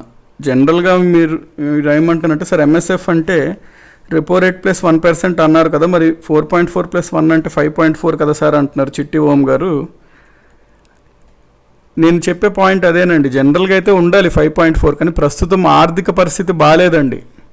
దాని పరంగా వీళ్ళు ఆర్బీఐ పెడుతుంటుంది అన్నమాట రేట్లు, ఆర్థిక వ్యవస్థని చూసుకొని.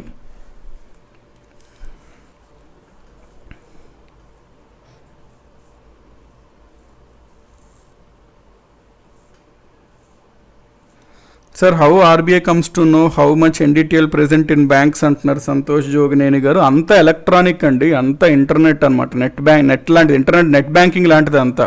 సో మొత్తం నెట్లో ఉంటుందండి. ఆర్బీఐదే సాఫ్ట్వేర్ గివెన్ బై ఆర్బీఐ అండి.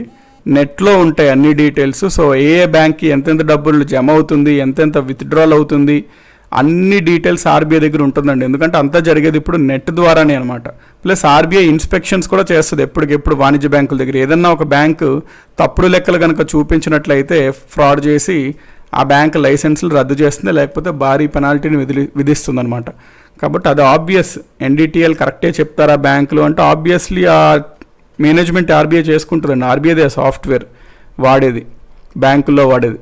సిబిఎస్ అంటాం అనమాట, కోర్ బ్యాంకింగ్ సొల్యూషన్స్ అంటాము. సో ఆర్బీఐకి ఎప్పటికెప్పుడు ఇన్ఫర్మేషన్ తెలిసిపోతుందండి.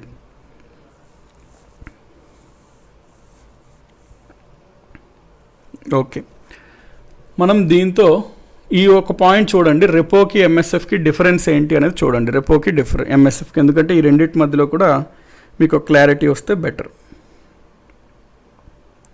శ్రీనివాస్ గారు, ఎకానమీ కంప్లీట్ చేయడం కంటే మనకు ఓవరాల్గా May 31st ట్రై చేద్దామండి. ఎందుకంటే జూన్ నుంచి నోటిఫికేషన్ స్టార్ట్ అవుతాయని ఉంది టాక్. నిన్ననే ఎన్డీటీవీలో కూడా రిక్రూట్మెంట్స్ గురించి డిబేట్ జరిగిందండి. మొన్న నైట్ షో 9 PM షోలో డిబేట్ జరిగింది. అక్కడ హెచ్ఆర్డీ మినిస్టర్ కూడా చెప్పడం జరిగింది, హ్యూమన్ రిసోర్స్ డెవలప్మెంట్ మినిస్ట్రీ కూడా క్లియర్గా మెన్షన్ చేయడం జరిగింది. వన్స్ మనకి లాక్డౌన్ అయ్యాక నోటిఫికేషన్స్ అనేది 1 by 1 పెండింగ్ ఉన్నవన్నీ చేసేస్తాము ఆర్డర్లో. కాకపోతే ఎగ్జామ్స్ కండక్ట్ చేసినప్పుడు తగిన చర్యలు తీసుకుంటాము అన్నట్టు చెప్పడం జరిగింది. కాబట్టి మెల్లగా నార్మల్ అయిపోద్దండి సిచ్యువేషన్. ఎందుకంటే ప్యాసింజర్ ట్రైన్స్ కూడా I think from tomorrow start చేస్తున్నారు లిమిటెడ్ స్కేల్లో, అంటే లిమిటెడ్ మందికి టికెట్స్ ఇవ్వడం ద్వారా అట్లా. కాబట్టి May 31st అయిపోతే June 1st నుంచి మీరు రివైజ్ చేయొచ్చు, ప్లస్ వేరే సబ్జెక్ట్స్ ఉంటే చదవచ్చు.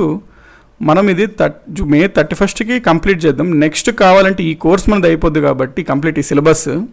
మోస్ట్ ఇంపార్టెంట్ నెక్స్ట్ ఏంటి, current affairs plus editorials plus recent trending topics ఉంటాయి కదండి. లైక్ వైజాగ్ గ్యాస్ లీక్ అవ్వచ్చు, ఈ కరోనా వైరస్ ఇది అవ్వచ్చు, లేకపోతే ఇప్పుడు ప్రెజెంట్ ఎకనామిక్ కండిషన్ అవ్వచ్చు. ఇవన్నీ రీసెంట్ ట్రెండింగ్ ఏదన్నా టాపిక్స్ ఉంటే వాటిపైన మనం సపరేట్గా క్రిస్టల్ క్లియర్గా మీకు కంప్లీట్ అవగాహన వచ్చేలాగా మనం ఏమైనా స్పెషల్ క్లాసెస్ లాగా ఏమైనా పెట్టుకోవచ్చు మేబీ ఆఫ్టర్ ఇది అయిపోయిన తర్వాత. But for now our aim is to complete the syllabus by May 31st. ఏం నోటిఫికేషన్స్ అంటే ఒక పర్టికులర్ కాదండి, జనరల్గా ఇంకా స్టార్ట్ అవుతాయి. ఆల్రెడీ చాలా పెండింగ్ ఉన్నాయి, వెదర్ సెంట్రల్ అవ్వచ్చు స్టేట్ అవ్వచ్చు, అట్లాంటివన్నీ చేస్తారు అని జనరల్గా అంటున్నారు. ఓకే,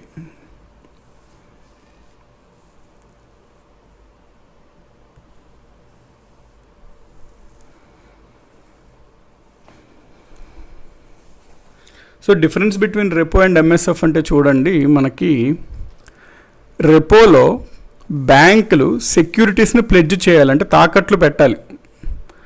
అదే రెపోలో మనకి రెపో పరంగా బ్యాంక్స్ ఏవైతే ఉన్నాయో అవి ఎస్ఎల్ఆర్లో ఉంచుకున్న సెక్యూరిటీస్ని వాడలేవన్నమాట. కానీ ఒకవేళ పరిస్థితి ఉంది, ఆ పరిస్థితుల్లో బ్యాంక్స్కి అనేది ఖచ్చితంగా అవసరం డబ్బులు, కానీ సెక్యూరిటీస్ అధికంగా లేవు. అట్లాంటప్పుడు ఎంఎస్ఎఫ్ పద్ధతి ద్వారా డబ్బులు తెచ్చుకోవచ్చు. ఎంఎస్ఎఫ్లో భాగంగా ఎస్ఎల్ఆర్ కింద దాచుకున్నటువంటి సెక్యూరిటీస్ని తాకట్టు పెట్టచ్చు. దానికి గాను ఆర్బీఐ 1% ఇంట్రెస్ట్ అధికంగా విధిస్తుందండి. జనరల్గా 1% ఎక్కువ కోరుతుంది అనమాట రెపో కన్నా. అదే ఎంఎస్ఎఫ్ అంటే. సో ఎంఎస్ఎఫ్ కూడా అయింది కాబట్టి ఈరోజు మనం అనుకున్న పాయింట్స్లో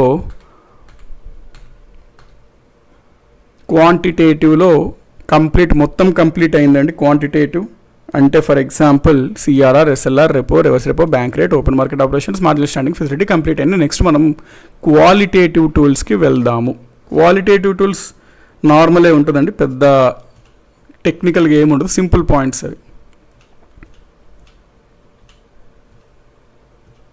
క్వాలిటేటివ్ టూల్స్ అనమాట మన ఇప్పుడు topic. Qualitative tools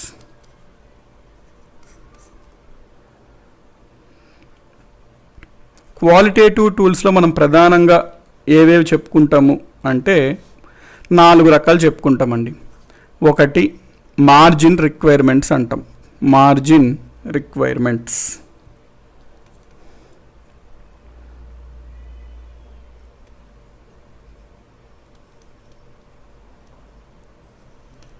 margin requirements అనగా తెలుగులో మనం జనరల్గా వీటిని మార్జిన్లని నిర్ణయించట అంటాం.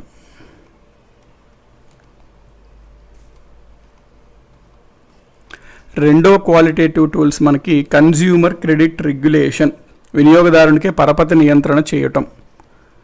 Consumer credit regulation.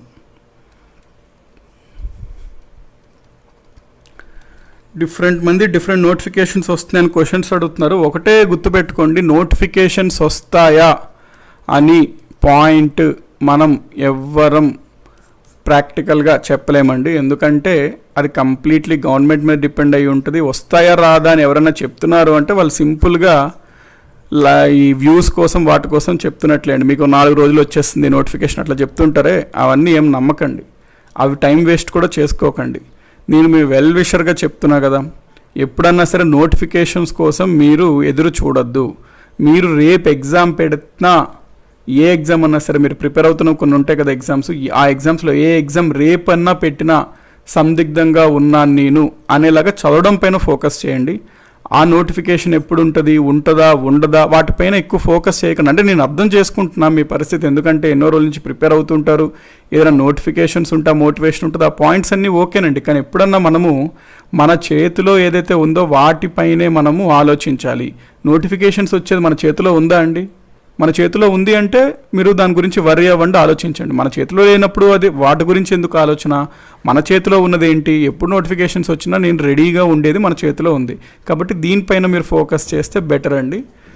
మీకు నోటిఫికేషన్స్ కావాలి అనేది మీరు అట్లా ఉంటే మీరు డిమాండ్ చేయండి, స్ట్రైక్ చేయండి. అవి పోనీ అట్లీస్ట్ మీ చేతిలో ఉన్నాయి, అట్లన్నా నోటిఫికేషన్స్ మీరు తెప్పించుకోండి గవర్నమెంట్ ద్వారా. అది చేయాలంటే అది చేయండి అంతే తప్ప వర్రీ అవ్వకండి. నోటిఫికేషన్స్ ఉంటాయా ఉండవా, ఏది చేసినా అంటే దాని పర్పస్ చూసుకోండి, ఆ విధంగానే ఆలోచించండి. సో ఇప్పుడు మనకి నెక్స్ట్ కన్జ్యూమర్ క్రెడిట్ రెగ్యులేషన్ అనగా వినియోగదారునికి పరపతిని నియంత్రణ చేయటం.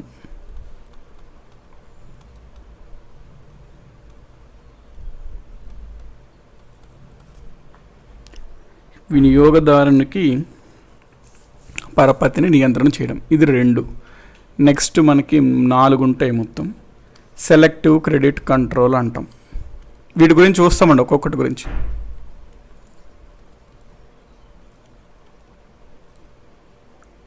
Selective credit control. నెక్స్ట్ 4వది నైతిక ఉద్బోధన. నైతిక ఉద్బోధన.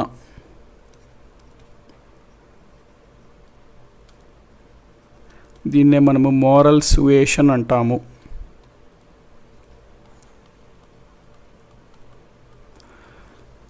కాబట్టి ఈ 4 గురించి చూద్దామండి. ఇవన్నీ గుణాత్మక చర్యలు అన్నమాట. These all are qualitative tools, గుణాత్మక చర్యలు. అందులో ఒక్కొక్కటి మనం చూద్దాం. ఫస్ట్ మనం చూడాల్సింది మార్జిన్ రిక్వైర్మెంట్స్.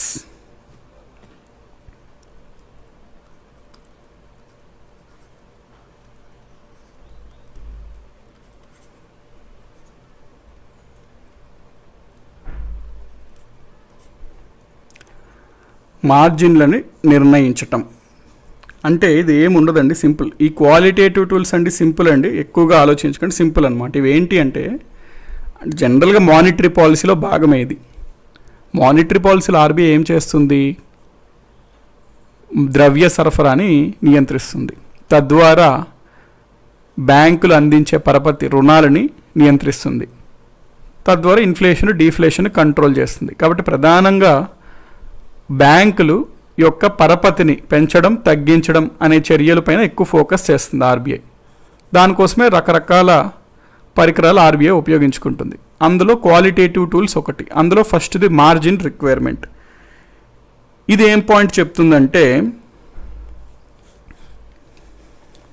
మార్జిన్ రిక్వైర్మెంట్ చూడండి, ఒకవేళ మీరు ఎప్పుడైనా ఏదైనా బ్యాంకుకి వెళ్ళండి, నాకు అప్పు కావాలి అని అడగండి. బ్యాంకు తాకట్టు ఏం పెడతావయ్యా అని అడుగుద్ది. నేను బంగారం పెడతానయ్యా తాకట్టు అని మీరు చెప్పండి. ఎంత పెడతావయ్యా అని అడుగుతారు బ్యాంకు. నేను ఒక 10 గ్రాములు బంగారం పెడతానండి అని చెప్పండి. అప్పుడు బ్యాంకులు ఓకే అని చెప్పి ఆ బంగారం క్వాలిటీ ఉందా లేదా చెక్ చేసి 10 గ్రాములు ఆ రోజుకి విలువను లెక్క పెడితే దాదాపుగా ఒక 50,000 ఉందనుకోండి. ఆ రోజుకి 10 గ్రాముల బంగారం విలువ 10 గ్రాముల బంగారం విలువ 50,000 ఉందనుకోండి. అప్పుడు బ్యాంక్ ఏమంటుంది, అప్పుడు ఈ మనిషి మంచి గోల్డే నేను ఇచ్చినా, మీరు ఎందుకు ఇట్లా చేస్తున్నారు, మంచి గోల్డ్ ఇచ్చా నేను, దాని విలువ 50,000, తొందరగా 50,000 లోన్ ఇవ్వండి, నాకు చాలా పనులు ఉన్నాయి అంటాడనమాట ఈ వ్యక్తి. అప్పుడు ఈ బ్యాంక్ అతను ఇతన్ని మందలించి చెప్తాడు, ఏటి బాబు ఫస్ట్ టైం లోన్ తీసుకోవడం, ఏ బ్యాంక్ అన్నా నువ్వు ఇచ్చిన గోల్డ్కి సమానమైన వాల్యూ ఎవరన్నా ఇస్తారా, మార్జిన్ రిక్వైర్మెంట్ అనేది ఒకటి ఉంటుంది బాబు, మాకు ఆర్బీఐ పెడుతుంటుంది అది అని అంటారు అనమాట ఇతను. అదేంటది ఆర్బీఐ మీకు మార్జిన్ రిక్వైర్మెంట్ పెట్టడం ఏంటి అని అడిగినప్పుడు అప్పుడు ఇతను చెప్తాడు, బ్యాంక్ అతను ఏమంటాడు, ఆర్బీఐ ఎప్పటికెప్పుడు ఒక మార్జిన్ రిక్వైర్మెంట్ అనేది అప్పుడప్పుడు పెడుతుంటుంది, ఒక పర్సంటేజ్, ఒక శాతం అని పెడుతుంది. ఫర్ ఎగ్జాంపుల్ ఆర్బీఐ గనక మనకి 30% మార్జిన్ అని పెట్టమన్నది అనుకోండి, 30% మార్జిన్ పెట్టండి అని ఆర్బీఐ పెట్టింది అనుకోండి రూల్. అప్పుడు మనము అక్కడ అర్థం ఏంటి అంటే చూడండి, ఒక వ్యక్తి ష్యూరిటీగా తాకట్టుగా పెట్టిన విలువలో 30% వాల్యూని తీసేసి మిగతా శాతం ఎంతైతే వస్తుందో అంత శాతం మాత్రమే అప్పు అతనికి ఇవ్వండి అని. కాబట్టి మార్జిన్ మీరు 30% ఉంచుకోండి, బ్యాంక్ మార్జిన్గా 30% ఉంచుకోండి. ఎందుకు పెడుతుందో నేను చెప్తాను. సో ఇక్కడ ఫస్ట్ అర్థం చేసుకోండి. బ్యాంకులు అతను ఇచ్చిన తాకట్లో మార్జిన్గా ఇంత % ఉంచుకొని రిమైనింగ్ వాల్యూనే అప్పు ఇవ్వండి అని ఆర్బీఐ చెప్తుంది. ఫర్ ఎగ్జాంపుల్ ఆర్బీఐ 30% మార్జిన్ రిక్వైర్మెంట్గా విధించింది అనుకోండి. అప్పుడు బ్యాంక్ అతను ఏం చేస్తాడు, ఈ 50,000లో 30% వాల్యూ ఉన్నది బ్యాంకుల దగ్గర మార్జిన్గా ఉంచుకుంటారు. 50,000లో 30% అంటే ఎంత వస్తుందండి మనకి, దాదాపుగా 50,000లో 30 అంటే ఎంత వస్తుంది, 15,000 వస్తుంది కదా, 15,000 వస్తుంది. కాబట్టి 15,000 రూపాయల వాల్యూ మార్జిన్గా బ్యాంకులు ఉంచుకొని రిమైనింగ్ ఉంటుంది కదా, 70% రిమైనింగ్ అతను తాకట్టు పెట్టిన దాంట్లో ఈ 70% విలువ ఉన్నది మ్యాక్సిమం లోన్ ఇస్తారు అంతే వాళ్ళు. అంటే 50,000 విలువ గల నువ్వు వస్తువు తాకట్టు పెడితే దాంట్లో 30% మార్జిన్గా ఉంచమని చెప్పింది కాబట్టి ఆర్బీఐ అందులో 30% అనగా 15,000 పక్కన పెట్టుకుంటాయి బ్యాంకులు. రిమైనింగ్ ఎంతైతే ఉందో 35,000 అంత డబ్బులు మాత్రమే రుణాలు ఇస్తాయి. క్వశ్చన్ క్లియర్ కదండి, అంటే ఇది క్వశ్చన్ అంటున్నా, ఈ కాన్సెప్ట్ క్లియర్ కదా. దీన్నే మార్జిన్ రిక్వైర్మెంట్ అంటాము. ఇది ఎందుకు పెడతారు అంటే, ఫర్ ఎగ్జాంపుల్ చూడండి, ఒక తెలివైన వ్యక్తి ఉంటారు అనమాట, ఎప్పుడు బ్యాంకులకి ఏ విధంగా లూట్ చేద్దామా అని పెద్ద పెద్ద బుర్రలు ఆలోచిస్తుంటాయి ఎప్పటికెప్పుడు. ఆర్బీఐ వాళ్ళందరికీ బాస్ లాంటిది అనమాట. అందుకనే ఆర్బీఐ ఇట్లాంటివన్నీ పెడుతుంది.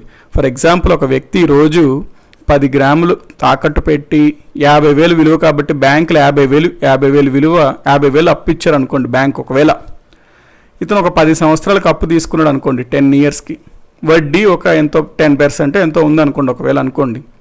అప్పుడు ప్రతి సంవత్సరం 5,000 కట్టుకుంటూ ఈయన వెళ్ళాలి వడ్డీ.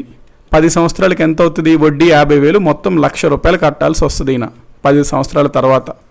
అతను తాకట్టు పెట్టిందని విలువ ఎంత, 50,000. పోనీ బంగారం కాబట్టి పెరుగుతుంది అని మీరు ఒకవేళ భావించినా, ఫర్ ఎగ్జాంపుల్ బంగారం ఒక 70,000 అనుకోండి, 70,000 అయ్యింది అనుకోండి. ఒకవేళ అతను అప్పు ఎంత అయింది 10 సంవత్సరాల తర్వాత, 1,00,000 రూపాయలు అయ్యింది. అతను తాకట్టు పెట్టింది ఎంత వాల్యూ ప్రస్తుతం, 70,000. అతను సింపుల్గా మనకి విక్రమార్కుడు సినిమాలో చూపించినట్టు ఆ స్టెప్ వేస్తాడనమాట, రాజమౌళి చెప్పినట్టు ఆ జింతాక్ స్టెప్ వేసి పారిపోతాడు. దీంతో బ్యాంక్స్ లూజర్ అనమాట, 30,000 లూజ్ అయిపోతాయి బ్యాంకులు. అందుకని చెప్పి ఈ ప్లాన్లని పెద్ద పెద్ద బోర్లు అన్ని ప్లాన్లు వేస్తారండి. అందుకనే ఆర్బీఐ బాస్ అనమాట వీళ్ళందరికీ. ఆర్బీఐ మార్జిన్ రిక్వైర్మెంట్ని పెడుతుంది అనమాట. మార్జిన్ రిక్వైర్మెంట్ కాన్స్టెంట్గా ఉంటుందని అడుగుతున్నారు రాక్ స్టార్ గారు. ఉండదండి, మార్జిన్ రిక్వైర్మెంట్ పరిస్థితులు బట్టి ఆర్బీఐ పెడుతుంటుంది అనమాట. సో నేను మీకు చెప్తాను అది ఆర్బీఐ ఏ విధంగా మార్జిన్ రిక్వైర్మెంట్ ఎక్కువ పెడుతుందా తక్కువ పెడుతుందా అని. కాబట్టి మనకి ఈ పాయింట్ నోట్ చేసుకోండి, మార్జిన్ రిక్వైర్మెంట్ అంటే ఈ విధంగా పనిచేస్తుంది అనమాట. ఇప్పుడు మనం ఎగ్జామ్ పాయింట్ ఆఫ్ వ్యూలో చూసుకున్నట్లయితే ద్రవ్యోల్బణ పరిస్థితి ఉంది, ఇన్ఫ్లేషన్ పరిస్థితి ఉంది, ఇన్ఫ్లేషన్ ఎక్కువగా ఉంది, ఇన్ఫ్లేషన్ని తగ్గించాలి. ఇన్ఫ్లేషన్కి తగ్గించాలి అన్నప్పుడు ఆర్బీఐ మార్జిన్ రిక్వైర్మెంట్ని ఆలోచించి చెప్పండి, టైం తీసుకున్నా పర్వాలేదు.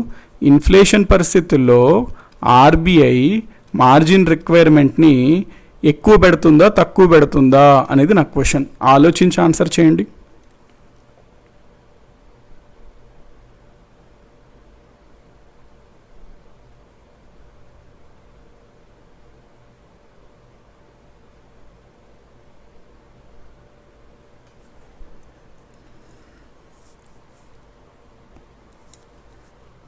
అబ్దుల్ రషీద్ గారు ఫస్ట్ చెప్పారు ఇంక్రీజ్ అని.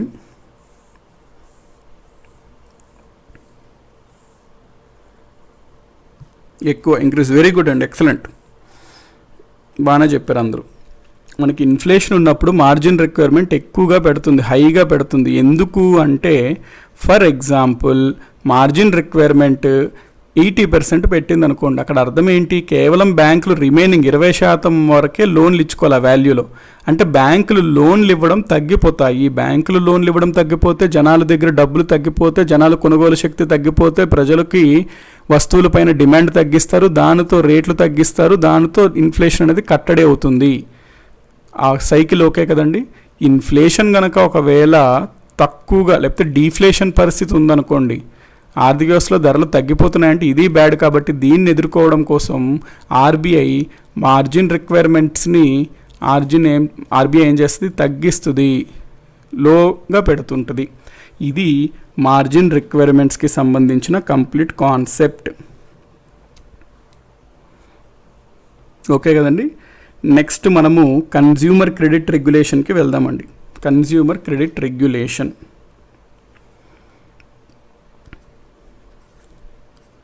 వినియోగదారునికి పరపతి నియంత్రణ చేయటం అంటాం.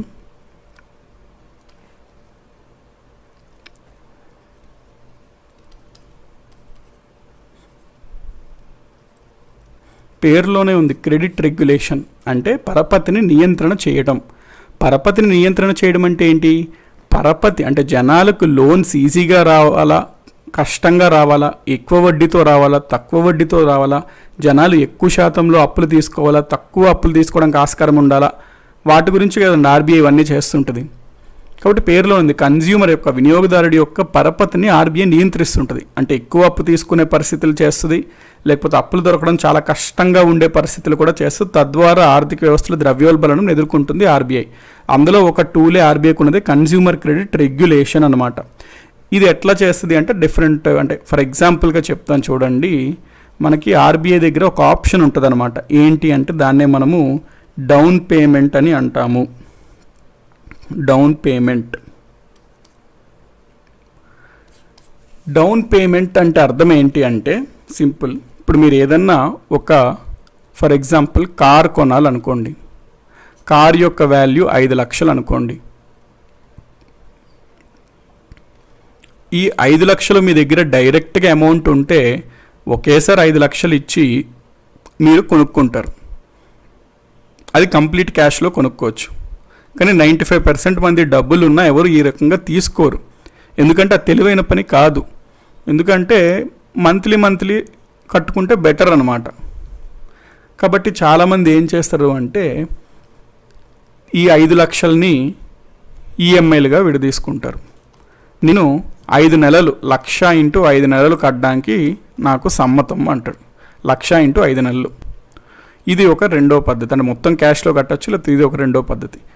మరి ఈ రకంగా ఉంటే ఎక్కువ మంది అంటే సమ్మతం చూపిస్తారనమాట అప్పులు తీసుకోవడానికి.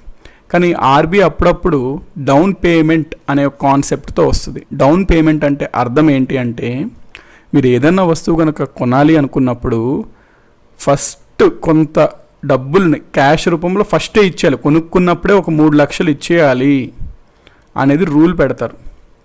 డౌన్ పేమెంట్ ఖచ్చితంగా కొన్న సమయంలోనే ఒక 3 లక్షల రూపాయలు మీరు ఇచ్చేయాలి. మిగిలిన 2 లక్షల్ని మీరు ఈఎంఐగా మార్చుకోండి. 10 నెలలు కట్టుకోండి.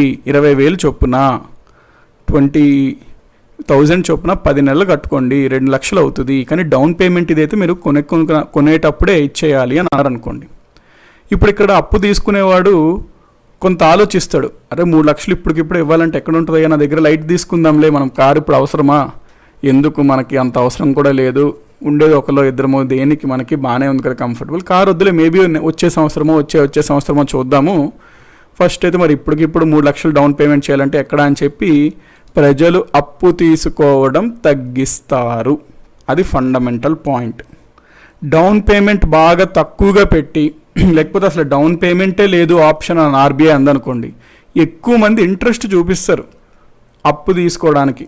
తద్వారా పరపతిని పెంచుతుంది మార్కెట్లో. ఇదే కన్జ్యూమర్ క్రెడిట్ రెగ్యులేషన్ అనమాట. క్లియర్ కదండి? కన్జ్యూమర్ క్రెడిట్ రెగ్యులేషన్ అంటే సింపుల్ పాయింట్ ఏంటి అంటే, ఆర్బీఐ డౌన్ పేమెంట్ అనే కాన్సెప్ట్ ద్వారా పరపతి నియంత్రణ చేస్తుంది. ఇప్పుడు మీకు మళ్ళీ మనం ఎగ్జామినేషన్ పాయింట్ ఆఫ్ వ్యూ గురించి మాట్లాడుకుందాం. ఒకవేళ ఆర్థిక వ్యవస్థలో ద్రవ్యోల్బణన పరిస్థితి ఉంటే, ఇన్ఫ్లేషన్ బాగా పెరిగేటట్లుంటే, consumer credit regulation CCR consumer credit regulation ద్వారా ఆర్బీఐ డౌన్ పేమెంట్ ద్వారా, అంటే డౌన్ పేమెంట్ ఏ విధంగా వాడుతుంది, డౌన్ పేమెంట్ని పెంచుతుందా, తగ్గిస్తుందా, అంతే ఉంచుతుందా, అసలు డౌన్ పేమెంట్ కాన్సెప్టే తీసేస్తుందా, నో డౌన్ పేమెంట్ అని పెడుతుందా, అంటే 0 డౌన్ పేమెంట్ అనే పెడుతుందా అని అడుగుతాడు ఎగ్జామ్స్లో. సో ఆన్సర్ చేయండి.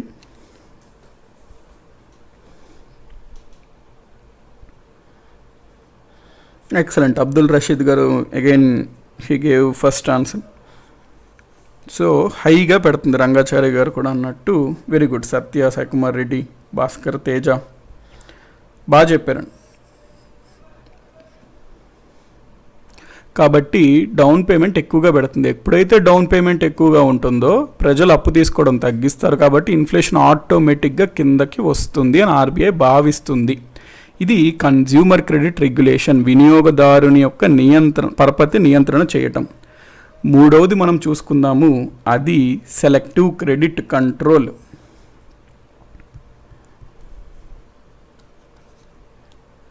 సెలెక్టివ్ క్రెడిట్ కంట్రోల్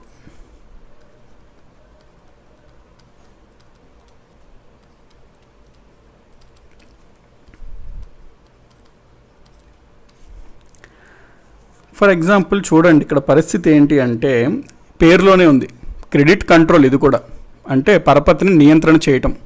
కానీ సెలెక్టివ్ అంటే కొన్ని శాఖలు లేకపోతే కొన్ని వర్గాలకి మాత్రమే పరపతిని నియంత్రణ చేయటం.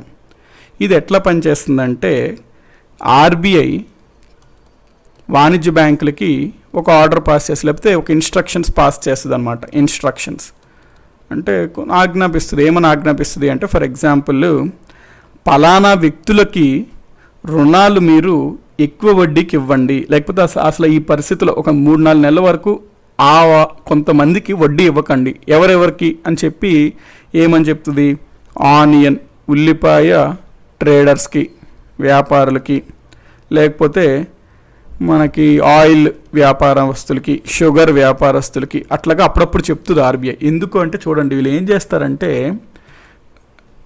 అవైలబిలిటీ ఉన్న స్టాక్ వీళ్ళు దాచేస్తారనమాట.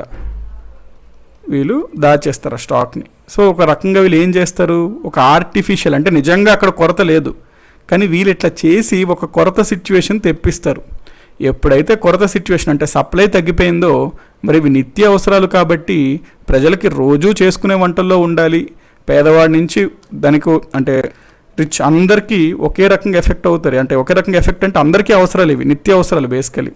మరి అందరికీ ఇబ్బంది అవుతుంది కాబట్టి ఇవి చాలా, మరి ఇవి లేకుండా పోనీ వదిలేద్దామా అంటే అవ్వదు. కాబట్టి మరి ఇవి ఉండాలి. మరి కొరత ఉంది, అప్పుడు ఏమవుతుంది, ధరలు విపరీతంగా పెరిగిపోతాయి. 100, 120, 150. ఒక 3 నెలల ముందు ఒక ఉల్లిపాయ బయట ఎక్కడన్నా కనబడుతుంటే అదేదో ఒక ఎంతో వాల్యుబుల్ లాగా అన్నట్టు ఉండేదన్నమాట. అది ఒక బ్రాండెడ్ ప్రోడక్ట్ లాగా ఒక వాల్యుబుల్గా ఉండేది. ఎక్కడన్నా ఒక అతను కొన్ని ఉల్లిపాయలు వేసుకొని రోడ్డు మీద ఒక బండి తీసుకెళ్తే 2 నెలల బ్యాకే అది చాలా అపురూపమైన వస్తువులాగా కనిపించేది. అది నిజంగానే కొరతుందా, ఎందుకు ఉల్లిపాయల రేట్లు అంత అధికంగా సడన్గా అయ్యాయి అంటే ఆ వ్యాపారుల దగ్గర ఉంటుందండి. రైతులకు పాపం ఏం తెలియదు, వాళ్ళు పండిస్తారు, వాళ్ళు వ్యాపారులకు ఇస్తారు, వీళ్ళకి మధ్యలో వాళ్ళు దాచేస్తారనమాట. ఇది తద్వారా ఆర్టిఫిషియల్గా అక్కడ కొరత వస్తుంది, తద్వారా ధరలు పెరుగుతాయి, అప్పుడు వదులుతారనమాట ఈ స్టాక్. దాంతో మనం న్యూస్లో కూడా చూస్తాం, ఉల్లిపాయ వ్యాపారి సడన్గా లక్షాధికారి అయిపోయాడు, కోటీశ్వరుడు అయిపోయాడు అట్లా. కాబట్టి దే విల్ డూ. ఆర్బీఐకి తెలియదా ఇది అంటే తెలుస్తుంది ఆర్బీఐకి. అయితే వీళ్ళు ఈ దాయాలి పండించినవి అవన్నీ అంటే వీళ్ళకి డబ్బులు అవసరం అనమాట. సో వీళ్ళు ఏం చేస్తారు, ఈ వ్యాపారులు బ్యాంకుల దగ్గర నుంచి అప్పులు తీసుకొని ఆ వచ్చిన డబ్బుల ద్వారా ఈ గోడౌన్లో పెట్టడాలు, ఈ దాయడాలు ఇవన్నీ చేస్తుంటారు. ఎప్పుడైతే వీళ్ళకి అధికంగా లాభం వస్తుందో తిరిగి ఆ బ్యాంకులకు వడ్డీ చెల్లిస్తారో చాలా లాభం వీళ్ళకి వస్తుంది అనమాట. వీళ్ళకి వడ్డీ కనుక మనం కంట్రోల్ చేయగలుగుతాం, ఈ అప్పు కంట్రోల్ చేయగలిగితే మనము పలానా వ్యాపారులకి కొంత సమయంలో అంటే కొన్ని టైమ్స్లోనే ఇవి చేస్తారండి వీళ్ళు. కొన్ని టైమ్స్లో ఆ అప్పు వీళ్ళకి దొరకకుండా చేసినట్లయితే అప్పుడు మనం దీన్ని నియంత్రించవచ్చు అని చెప్పి మనకి ఆర్బీఐ బ్యాంక్స్కి ఇన్స్ట్రక్షన్ చేస్తుంది. ఆ సమయంలో ఎవరన్నా వీళ్ళు వెళ్తే మనకి బ్యాంక్స్ పెద్దగా రుణాలు ఇవ్వడానికి ఇష్టపడరు, లేదా చాలా ఎక్కువ వడ్డీ రేట్ని ఛార్జ్ చేస్తే దాంతో వీళ్ళు తీసుకోవడానికి ఇబ్బంది అవుతుంది. సో ఇటువంటి చర్యలు చేయకుండా ఉంటారు అని పాపం ఆర్బీఐ చిన్నపిల్లల్లాగా ఆశిస్తుంది అనమాట. ఆశించడంలో తప్పే ముందు ఆశిస్తుంది, కానీ వీళ్ళకి వేరే మార్గాలు ఉండవా సార్ అంటే ఉంటాయి. కాకపోతే జనరల్గా మనకి అట్లా ఆశిస్తుంది ఆర్బీఐ, కొంతమంది అన్న అది నియంత్రణ అవుతుంది కదా అని చెప్పి. కాబట్టి ఇట్లాగా సెలెక్టెడ్ పీపుల్కి, సెలెక్టెడ్ సెక్షన్కి క్రెడిట్ని రెగ్యులేట్ చేస్తే దాన్నే సెలెక్టివ్ క్రెడిట్ కంట్రోల్ అని అంటాము. మరి దీని ద్వారా కూడా ఆర్థిక వ్యవస్థలో రుణపరపతి క్రెడిట్ ఫెసిలిటీ రెగ్యులేట్ చేసినట్టే కదండి, కంట్రోల్ చేసినట్లే కదా ఆర్బీఐ. సో ఇది ఒక పద్ధతి అనమాట, సెలెక్టివ్ క్రెడిట్ కంట్రోల్ అని అంటాము. ఈ పాయింట్ ఓకే కదండి. Next 4th last qualitative tool అండి, దాన్నే మనము నైతిక ఉద్బోధన అంటాం.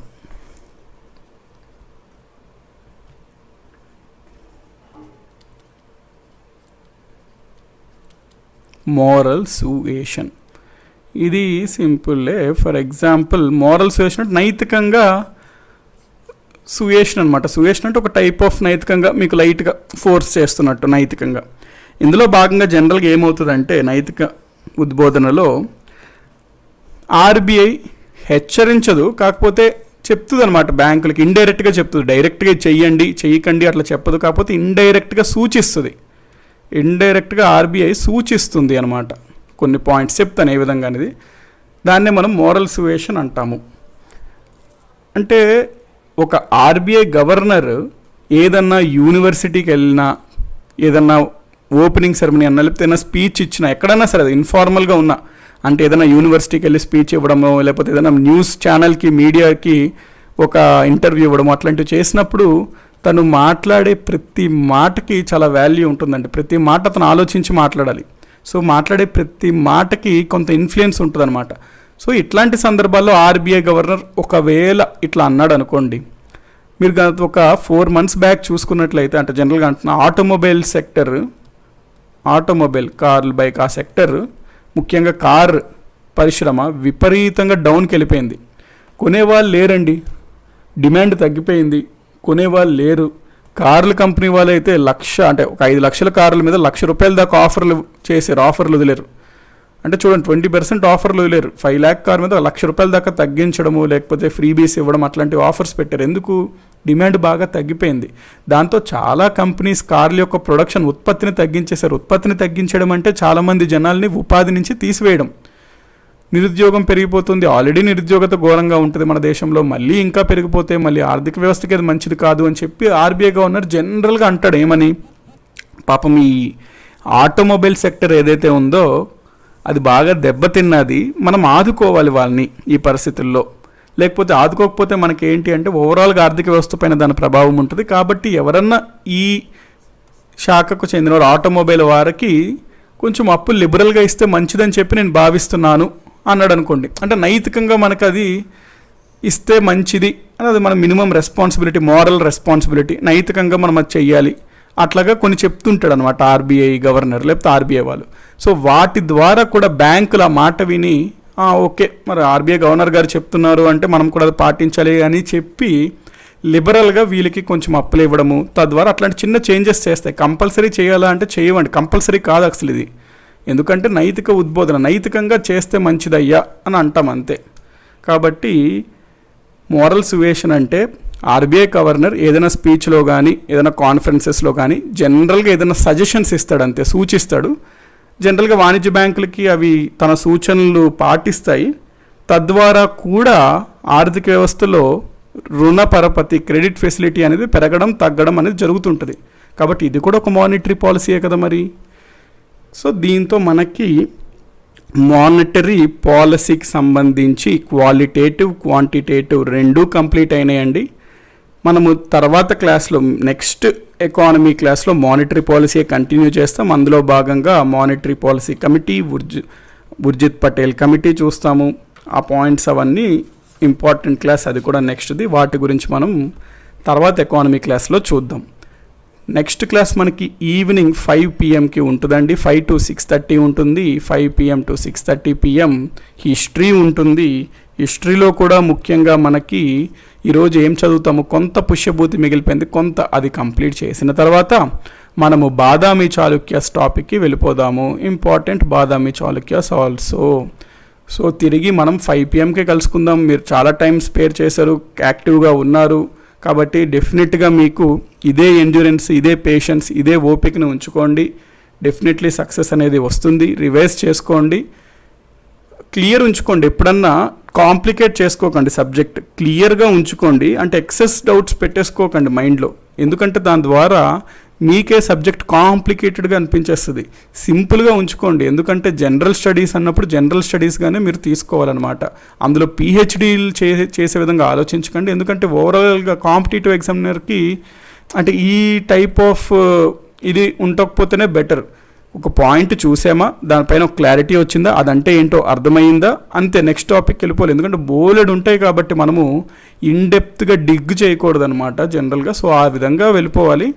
కాబట్టి మీరు మీ సైడ్స్ నుంచి ఆల్రెడీ చదివిన టాపిక్స్లో మంచిగా చూస్తుండండి, క్లారిటీ ఉండండి. ఏదైనా వీడియోలో కాన్సెప్ట్ ఏదన్నా మీకు కొంచెం కష్టంగా అనిపిస్తే రిపీటెడ్గా చూస్తుండడానికి డెఫినెట్గా అర్థమవుతుంది.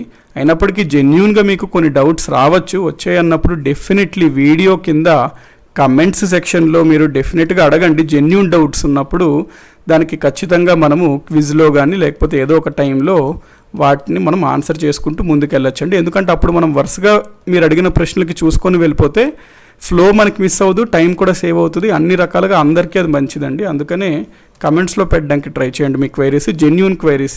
కమెంట్స్లో క్వశ్చన్స్ పెట్టమన్నాను కదా అని చెప్పి క్వశ్చన్స్ని క్రియేట్ చేసుకోకండి, ఎక్కువగా ఆలోచించేసుకోకండి.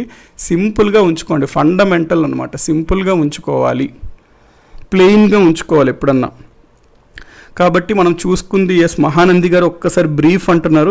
బ్రీఫ్ చేసుకుందాం. మహానంది గారు అడిగారు కాబట్టి, షేక్ షారుఖ్ గారు కూడా అడుగుతున్నారు కాబట్టి మనం ఒకసారి బ్రీఫ్ చేసుకుందాం ఈరోజు చూసినవి.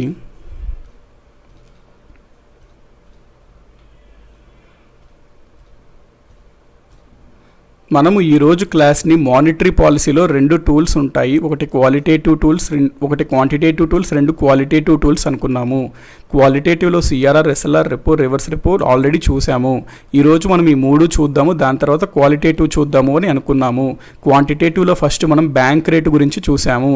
బ్యాంక్ రేట్ అనగా దీర్ఘకాలికంగా ఎటువంటి తాకట్టు లేకుండా డబ్బులు వాణిజ్య బ్యాంకులు ఆర్బీఐ నుంచి డబ్బు తీసుకోవచ్చు. ఆ సమయంలో వాణిజ్య బ్యాంకు దగ్గర ఆర్బీఐ ఛార్జ్ చేసే వడ్డీనే మనం బ్యాంక్ రేట్ అంటాము అనుకున్నాము. అందులో భాగంగా మనము ప్రెజెంట్ బ్యాంక్ రేటు 4.65% ఉంది అనుకున్నాము.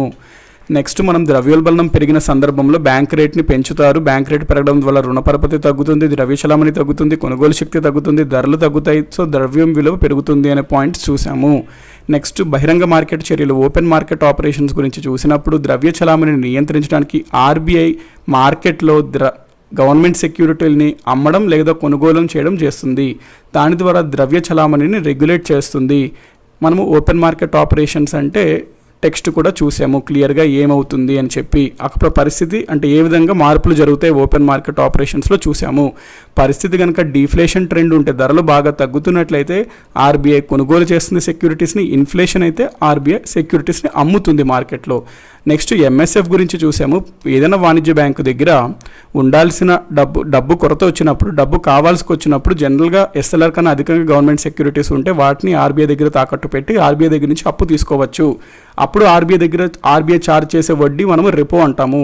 కాకపోతే బ్యాంక్కి బాగా డబ్బులు అవసరం ఉండి ఆ సమయంలో బ్యాంకుల దగ్గర ఎస్ఎల్ఆర్ దాటి గవర్నమెంట్ సెక్యూరిటీస్ లేకపోతే అప్పుడు ఎస్ఎల్ఆర్లో దాచుకున్నటువంటి సెక్యూరిటీస్నే ఆర్బీఐ దగ్గర తాకట్టు పెట్టి ఆర్బీఐ దగ్గర అప్పు తీసుకుంటే ఆర్బీఐ పెనాల్టీగా వాళ్ళకి రెపో కన్నా కొంత అధిక శాతంగా వడ్డీ ఛార్జ్ చేస్తుంది. దాన్నే మనం ఎంఎస్ఎఫ్ అంటాం, మార్జినల్ స్టాండింగ్ ఫెసిలిటీ. ఇక్కడ మీరు నోట్ చేసుకోవాల్సిన పాయింట్ ఏంటి అంటే ఎంఎస్ఎఫ్ అనేది రేర్ కేస్ అండి, ఎప్పుడు వాడేది కాదు, రేర్ కేసెస్లోనే వాడాల్సి ఉంటుంది. నెక్స్ట్ మనం రెపోకి ఎంఎస్ఎఫ్కి డిఫరెన్స్ చూసాము. తర్వాత ఎంఎస్ఎఫ్లో కొన్ని పాయింట్స్ అనుకున్నాం. మినిమం 1 crore కొలేటరల్ అనేది ఉండాలి, కానీ ఎస్ఎల్ఆర్ది వాడుకోవచ్చు. 0.75% ఆఫ్ బ్యాంక్స్ ఎన్డిటిఎల్ జనరల్గా రెపో కంటే 1% అధికంగా చేస్తుంది అని చూసాము. నెక్స్ట్ క్వాలిటేటివ్ టూల్స్లో మనము 4 ఉంటాయి అనుకున్నాం. మార్జిన్ రిక్వైర్మెంట్స్, మార్జిన్ నియంత్రించుట, consumer credit regulation, selective credit control, నైతిక ఉద్బోధన. మార్జిన్ రిక్వైర్మెంట్స్లో ఒక మార్జిన్ విధిస్తుంది ఆర్బీఐ అనుకున్నాము. మార్జిన్ రిక్వైర్మెంట్స్ కూడా ఇన్ఫ్లేషన్లో పెంచాలా తగ్గించాలా అంటే ఇన్ఫ్లేషన్ ఉన్నప్పుడు మార్జిన్ రిక్వైర్మెంట్ని ఎక్కువగా పెట్టాలి అని చెప్పి మనం అనుకున్నాము. నెక్స్ట్ కన్స్యూమర్ క్రెడిట్ రెగ్యులేషన్లో డౌన్ పేమెంట్ గురించి చెప్తుంది, దాని ద్వారా నియంత్రిస్తుంది అనుకున్నాము. ఇన్ఫ్లేషన్ ఎక్కువగా ఉంటే డౌన్ పేమెంట్ ఎక్కువగా పెడుతుంది. సెలెక్టివ్ క్రెడిట్ కంట్రోల్ అంటే సెలెక్టివ్ పీపుల్కి క్రెడిట్ని పెంచడం లేదా తగ్గించడం చేస్తుంది. తద్వారా కూడా ఆర్బీఐ పరపతిని నియంత్రిస్తుంది. నెక్స్ట్ లాస్ట్ మోరల్ సుయేషన్ చూసాము. సో నైతిక ఉద్బోధన, ఆర్బీఐ జనరల్గా నైతిక పరంగా కొన్ని ఉద్బోధనలు చేస్తుంది, కొన్ని సూచనలు చేస్తుంది, రికమెండేషన్స్ చేస్తుంది. అవి ఒకవేళ పాటించినట్లయితే తద్వారా కూడా రుణాన్ యొక్క పరిపతిని, క్రెడిట్ని కంట్రోల్ చేయగలుగుతుంది. సో ఇది కూడా ఒక type of monetary policy, comes under qualitative tool అని మనం చెప్పుకుంటాము. దీనితో మనకి క్వాంటిటేటివ్ క్వాలిటేటివ్ రెండూ కంప్లీట్ అయినాయండి. నెక్స్ట్ క్లాస్లో మనము remaining part of monetary policy చూద్దాము. అంటిల్ దెన్ టేక్ కేర్ అండి, గుడ్ బై. సాయంత్రం కలుసుకుందాం మనం. సో రివైజ్ చేసేయండి ఇవన్నీ. టేక్ కేర్ అండి, అంటిల్ దెన్.